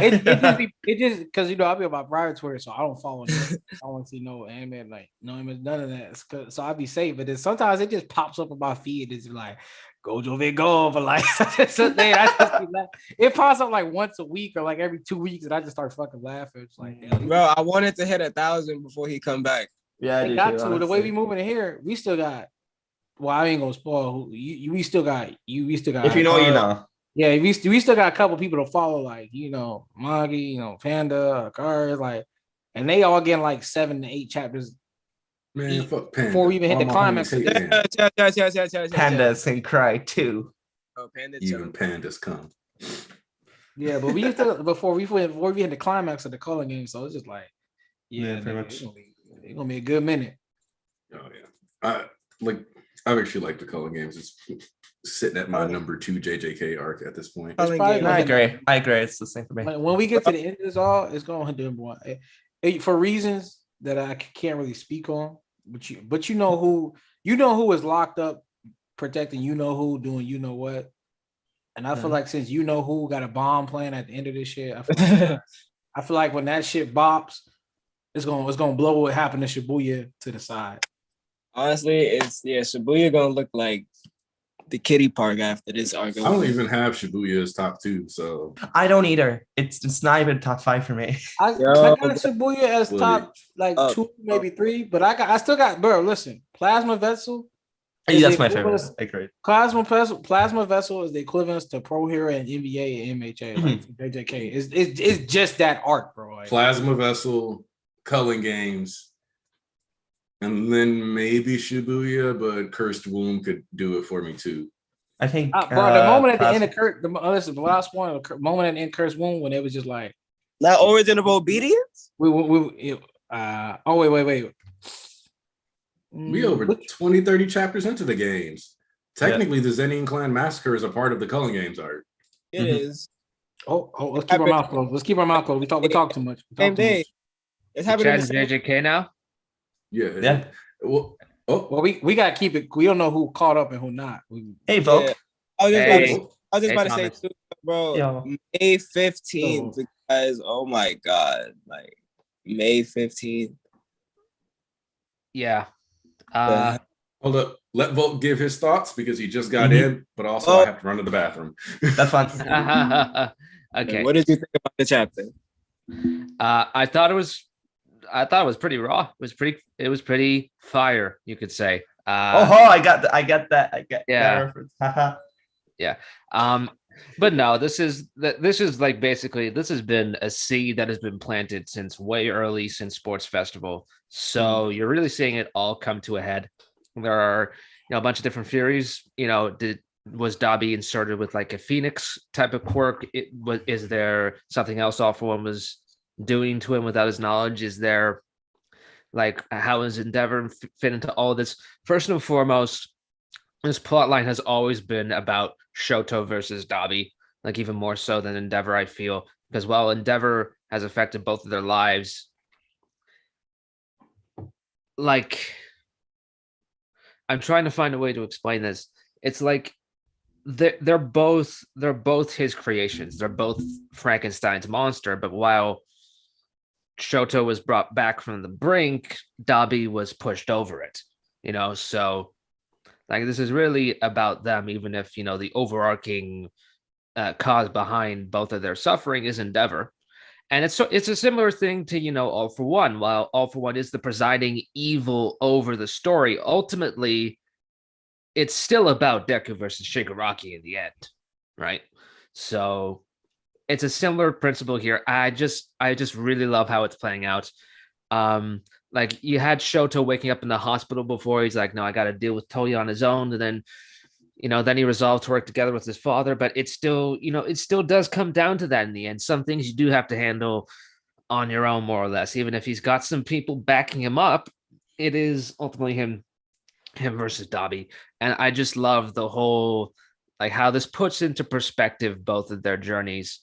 And again, it all comes back to Endeavor's rivalry with All Might as well. Like one of the first things you see this chapter is Endeavor on this huge peak above the clouds. He's higher than almost anybody else, except there's an even bigger mountain right ahead of him that reaches even higher than he could hope to meet. And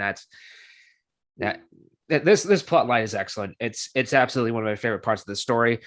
And it says something that even as, you know, the story is wrapping up in some controversial ways, this has been the one plot line that everybody agrees is near flawlessly executed. Like, it's just that good. So yeah, very happy. Very happy. Walker spoken his. Yeah, greatness, absolute greatness with these two. Mm-hmm. Like even Shoto, like, listen, I'll say it again. I was going into this fight kind of shaky, and I don't know why, because, you know, I missed Endeavor a little bit. I'm not gonna lie. I was like, listen, how is Shoto gonna stack up to Dabi for real? And I'm not disappointed at all. I'm not disappointed at all. He's doing his thing. He has his own original attack that he brought to the battlefield. Dabi is still in character perfectly. He's like, you were the boy born with everything, but you can't capitalize on it. He's still hating on him for being the masterpiece. Like, it's crazy. This is well executed. Absolutely. Mm-hmm. And it kind of sucks too, though, because like we got to wait 3 weeks for a new chapter. It's like, oh god. May 15th. Oh my god. Like, and you guys have noticed this as well. Vigilantes is like 1-2 chapters away from ending, and Horikoshi, like he's had difficulties with his health for sure, but more or less he doesn't, like, he's never done this where he takes 2 breaks back to back. Like, I can't remember him ever doing this, and it happens right at the same time as Vigilantes is happening. I was about to bring that up in the channel with you. That kind of interesting, huh? Yeah. Maybe he's planning a little something. I don't know. Maybe.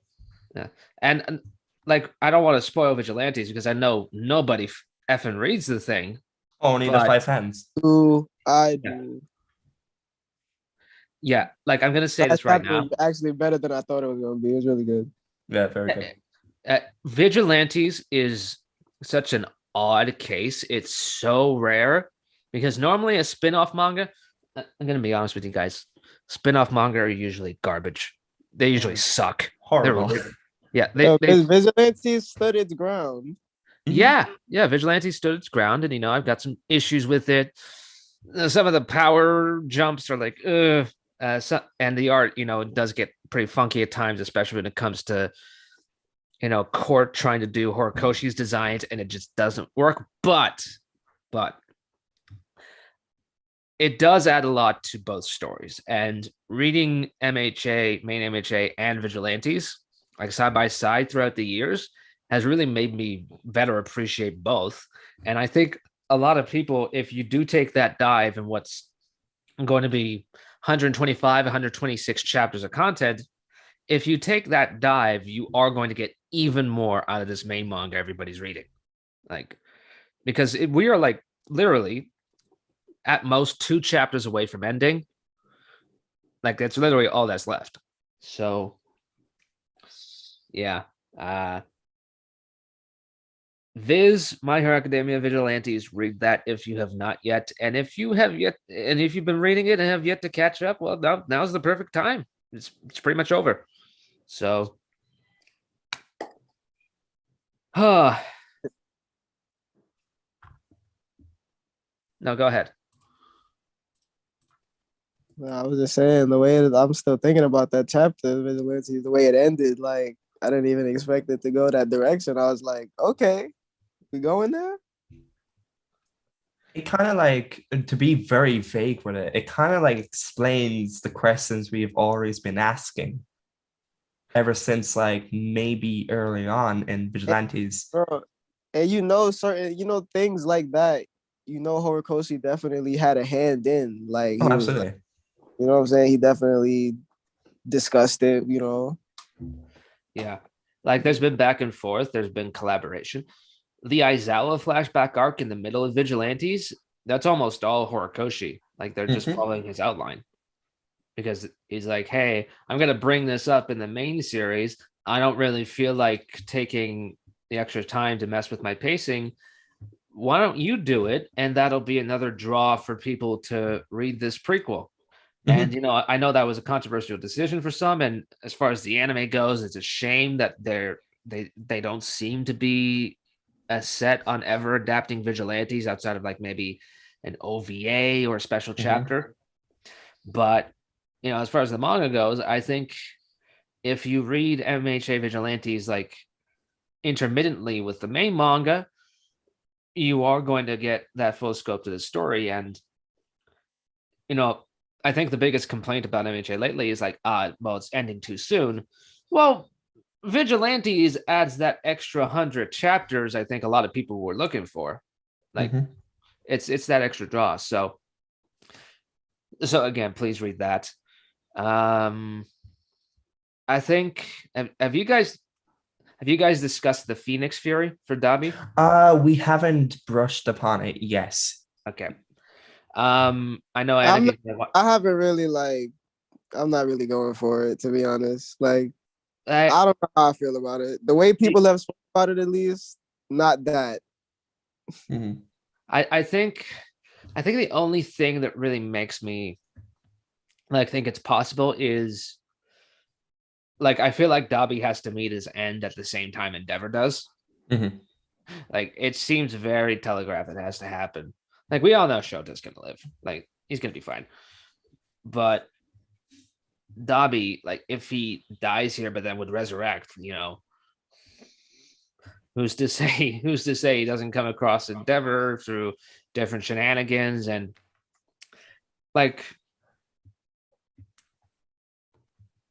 think we got to realize that we've just scratched the surface of this final arc. It's barely gotten started. I think that's what Horikoshi himself just realized. Like, whoa, hold up. Yeah. This is the first battle he's really delved into. So now that he's really tapping into this, I'm pretty sure he's now thinking about what he has to do everywhere else at the same time. Yeah. For perspective, we've been in this arc about 8 chapters now. And just recently, we've both got Deku heading to Shigaraki. He's not there yet. He just started to make his way there. We've also got, Dabi versus Shoto. And All For One is fighting off against Endeavor and Hawks. I guarantee you he's going to encounter Deku at least one more time. He's going to find a way to mess with him. And there are a bunch of other fights going on around the country. And what we still don't have any real clue of is what Spinner's doing. They got one panel of him clearly somewhere else, but we don't know what's going to be. We don't know exactly what he's doing. There's a lot of theories about that. Yeah, is he freeing Gigantomachia? Is he freeing the rest of the PLF? Is he doing something that, not even All For One knows about? And, is he going to come back and sort of backstab him so Shigaraki can take over? Yeah, who knows? Who knows? I just I don't think we got Toga versus Uravity too. We got Toga versus Chaco too. Oh man.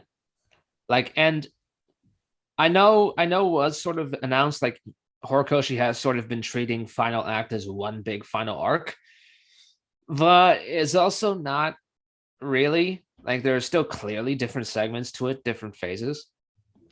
And I think once you do hit that final stretch, we are going to get an official announcement about it. It's oh, here is the final arc for My Hero Academia. Yeah, I'm not jumping to no conclusions until I see that final announcement, because it's very weird that we haven't gotten that yet if we are in the final, portion of the story. Even Yeah. even fucking Are Black we Clover talking went on. about Even how Black Clover went on that said this shit. My Hero is in the last act and people decided that was the last arc, and then even though It's a little funky how they said it. Like in Horikoshi, like I think he said it specifically to rile people up. Like I think he said that specifically. I think Yeah, my hero trolling. is perfect for an epilogue arc. Like an epilogue arc for My Hero would make absolute sense. Well, Like, they at might least do that as a movie as well. a So movie? I mean, can they see did that it. for Naruto, right? That's true. By the though. last. Yeah, the last. Although for Hmm. Naruto, it was to fix the fact that Kishimoto had not developed Naruhina over 700. Yeah, chapters. pretty much. Which is don't gotta funny worry, because he because liked the Cyber was- couple, he just didn't. Yeah. I'm not gonna tap into this at all. Yeah. And it was basically a borderline Sasuke love story the entire way through. Yeah. He should have went forward. He should have made it like a same-sex relationship. That would have been great. I would have loved Yeah. that. That would have been very progressive. The But funniest thing about that is that if that happened, nobody would have had a problem with it.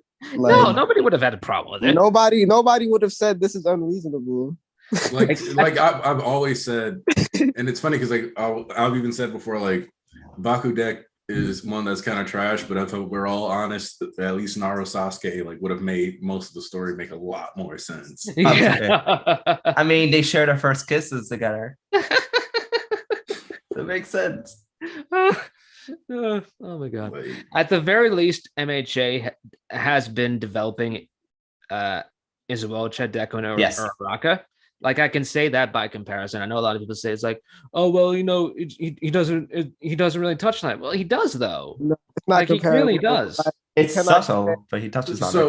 Haruhina and Izuosu, you cannot compare those two. Absolutely. the thing about that is that part of it is like the you ever seen somebody be like, does this ship not have enough spice, or is it actually just a healthy relationship? Oh, And that's Oh, how I feel about most Ochako and Deku based conversations. It's yeah. not that it doesn't have spice or flair or chemistry or any of that stuff. You just don't recognize healthy relationships as they interesting. hate on it because it's a healthy relationship, and that's why they hate it. They're like, where's the drama? Where's all this? But you don't have to have that. Yeah, it says something that the person Deku speaks to before his final, before this final push, before this final battle, is Ochako. Yes. And like they're literally standing side by side, facing the same direction. They have the exact same goal now. Like no other character in the story, even Bakugo is like encouraging Todoroki, like Todoroki who has to save Dabi. That's not quite the same. That's his brother, so he's he's obligated to do that. Deku and Ochako are saving people they don't know and don't really have that personal of a connection with. So that's a difference, and that's why they are of the same mind. So And if people want to talk about that, it don't got no drama. The drama is Toga. Yeah. home wrecker. True. But anyway, enough about that. Aniki, I was bringing up the theory about Dabi having a sort of phoenix quirk implanted in him by All For One. Okay. Now, before I reiterate my thoughts, what do you think about that one? So when you say implanted by All For One, actually, this will probably seem weird, but I actually like that more than his quirk just being Phoenix Fire. Yes. Which his backstory kind of shut that theory down because it was like, nope, no rebirth, straight up regenerative tissue, which I will also say that I think that part of the reason why Dabi lived way longer than they thought is because that regenerative tissue was more effective than they expected it to be long term. Mhm. But I could see All For One having a contingency and placing one on Dabi, with Dabi being as wild as he is. I could see that being something that he would want to have under his control. He feels the same, like that's part of why he wanted One For All. He's like, no, yes, there's the vestige of his brother in there, but also a quirk that doesn't just behave how I want it. I need it kind of makes sense for him to have some kind of something put into him to make sure that he can get something out of it. So it's not that crazy. Mm-hmm. Mm-hmm. So what's your my take? Well, my take was like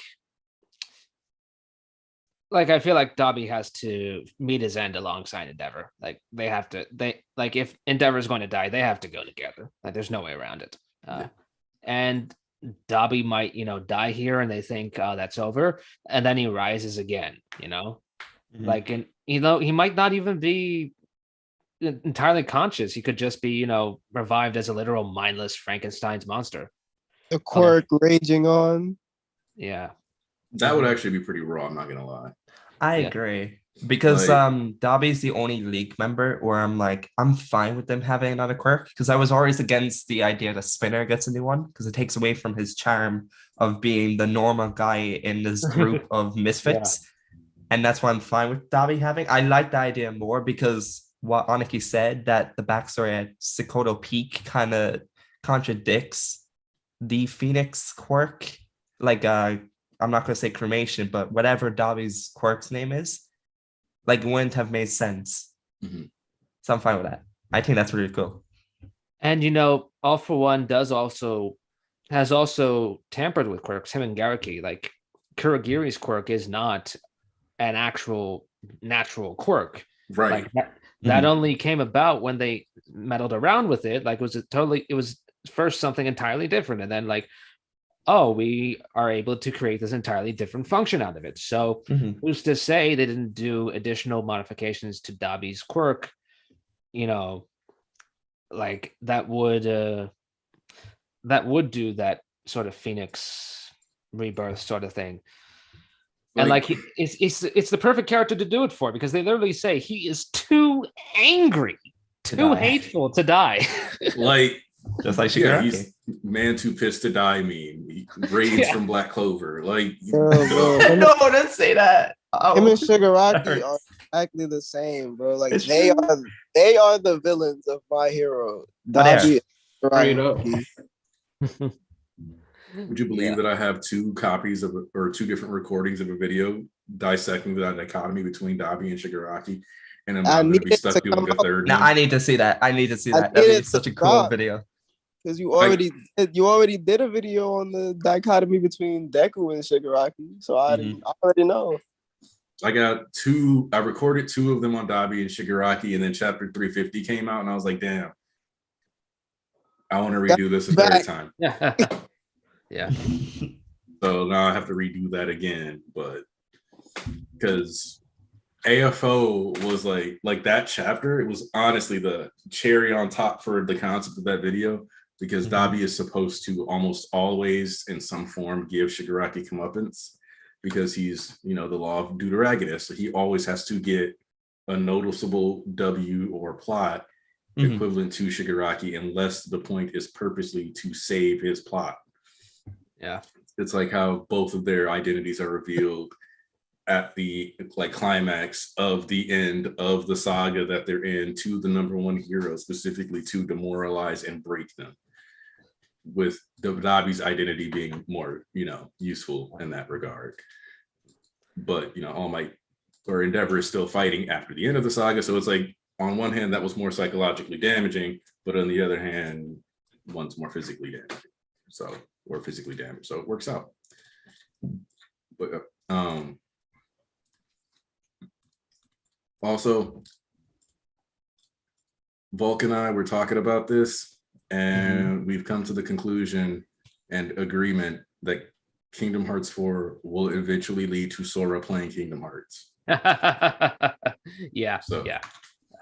For those of you unaware, Nomura has clarified and announced that the Quadratum, like how in the Kingdom Hearts world in Toy Story, it manifests as a video game, and Sora plays it, and it's this entire fictional story, and it's implied to be its own Final Fantasy franchise. In the Quadratum, the same is implied to be true for Kingdom Hearts. And you're probably going to get a scene where Izora or Sora stumbles upon the all-in-one collection, and he just plays through the games. He's like, what is happening? It's gonna be Kojima levels of effed up. Like, I've never played Kingdom Hearts. So that's very cool. Get never on it, heard of it. Thomas. I mean, I want to. I've seen so play much them. hype around it. I You need to should play them. them. Like all in one collection goes on sale all the time. Ooh, Join the enlightened. I have to. You're gonna have to play them now. There's so much I have to do as well because I want to watch Atlanta.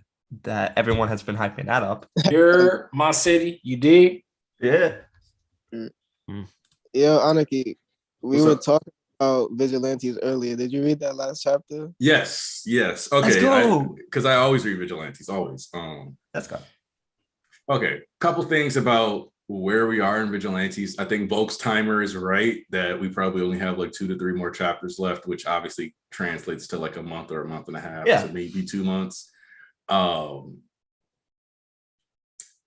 also agree with the idea that vigilantes is possibly wrapping up so that we can get the crawler. Yes. What I really love is that if we can justify Star and Stripe pulling up because her master was in danger, we can definitely justify CC and the crawler pulling up. Yeah, absolutely. So I would love if what ends up happening at the end of Vigilantes is more or less that the crawler becomes CC's sidekick over in the States, mostly to avoid, like any legal issues.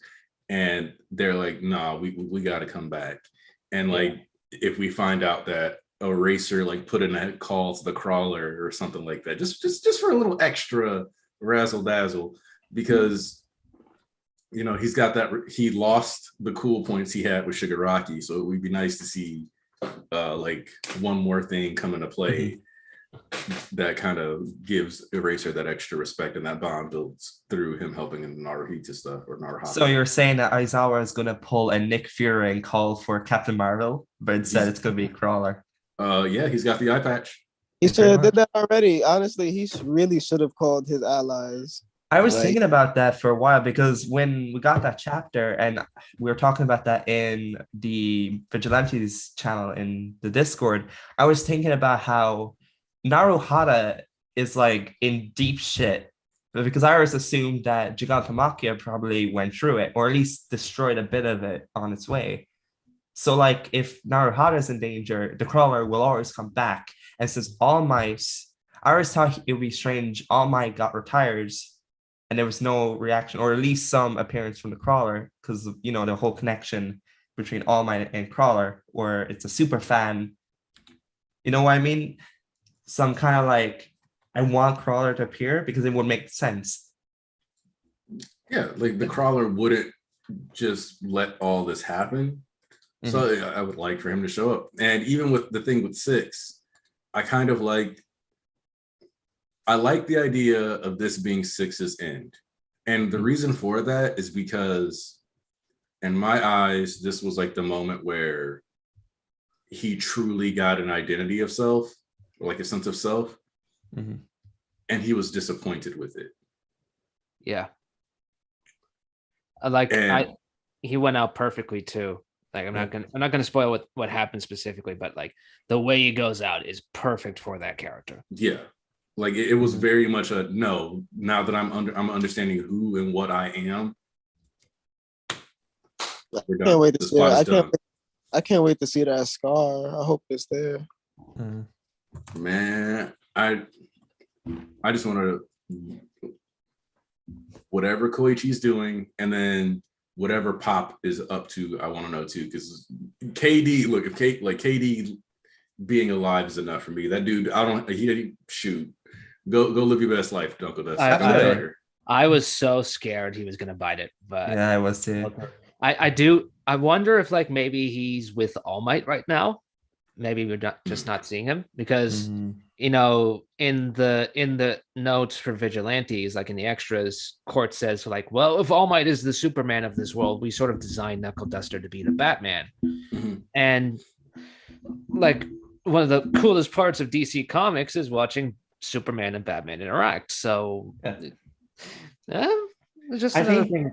I think before we got Vigilantes, Horikoshi also had in mind that Aizawa was always going to be the Batman to Toshinori's Toshinori's Superman.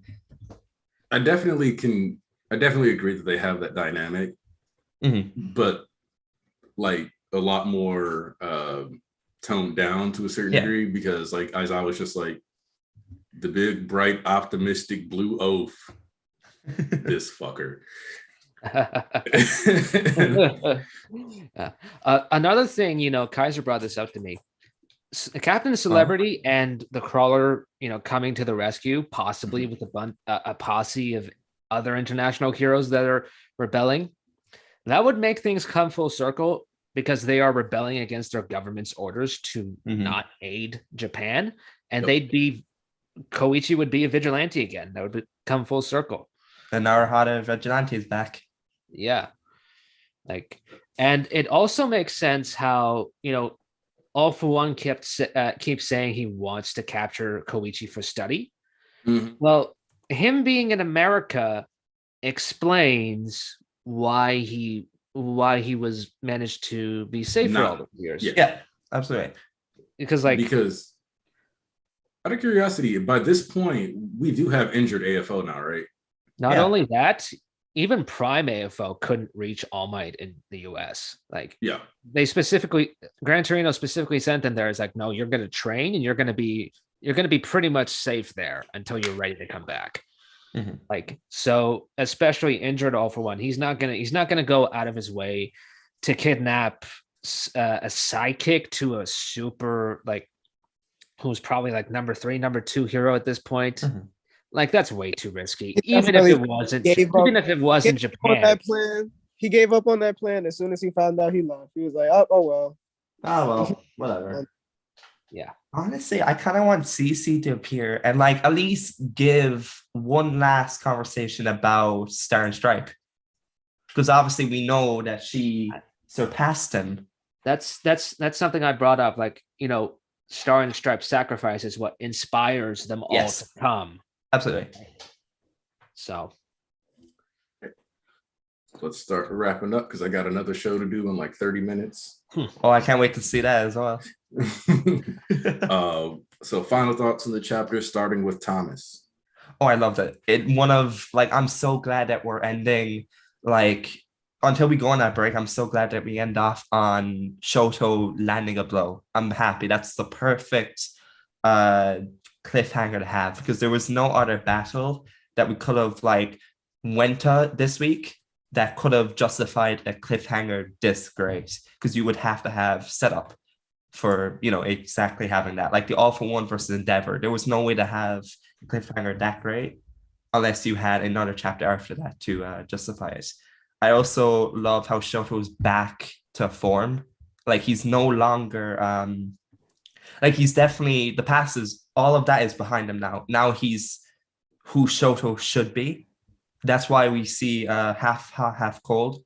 Like, now that's the true version. So I'm happy. I'm really happy. That's all I wanted to say. Also, thank you for inviting me back on the stream. I really appreciate it. Tarnish? Dabi's season, as always, like, anytime he's on the panels, he's got to make his mark. And seeing him fight Shoto like this with all these flash fire moves, oh my God, like Hell Spider, that jet burn, that straight up just punch to the face, like, fuck you, little brother. The way he's talking to him, crazy. The way Shoto, it's kind of crazy that Shoto was like, you're not wrong about me, like, because he could have said so much more to Dabi if he wanted to, but he was just like, you know what? It is what it is. You are making a good point right now, but I'm kind of angry. And then he's like, take your anger out on all of us, while he backed out his attack, because you're killing innocent people to make a point about our dad. And we all know our dad is crazy. So, like, I don't know who you're trying to prove that to. He's making good points. Like, this fight is really getting personal between the two of them. And this May 15th, oh my God, this break is going to kill me. But yeah, that's all I got to say. Listen, my boy Dabi's doing his thing. He's going to die, but he's not going to die no punk. That's true. He ain't going outside. Angry, but not sad. Vote. No, this was an awesome chapter. I just love every element of this Todoroki plotline.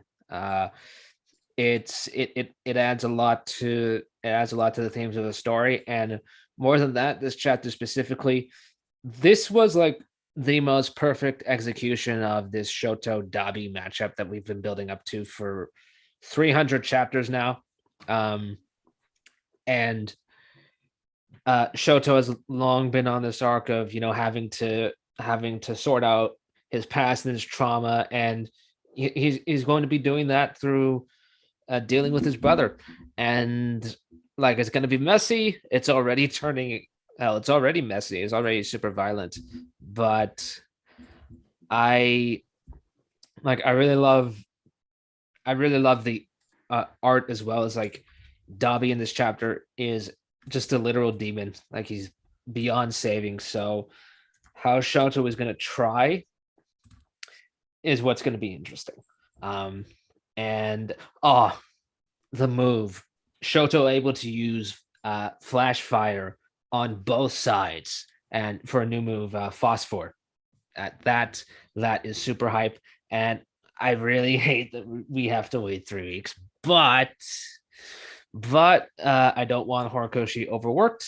I'm like, and this final arc as a whole, like, not willing to argue like, oh, it's going to be the best final arc ever, but have I ever been more excited to read a final phase of a story of anything? No. I'm completely all 120% in on this.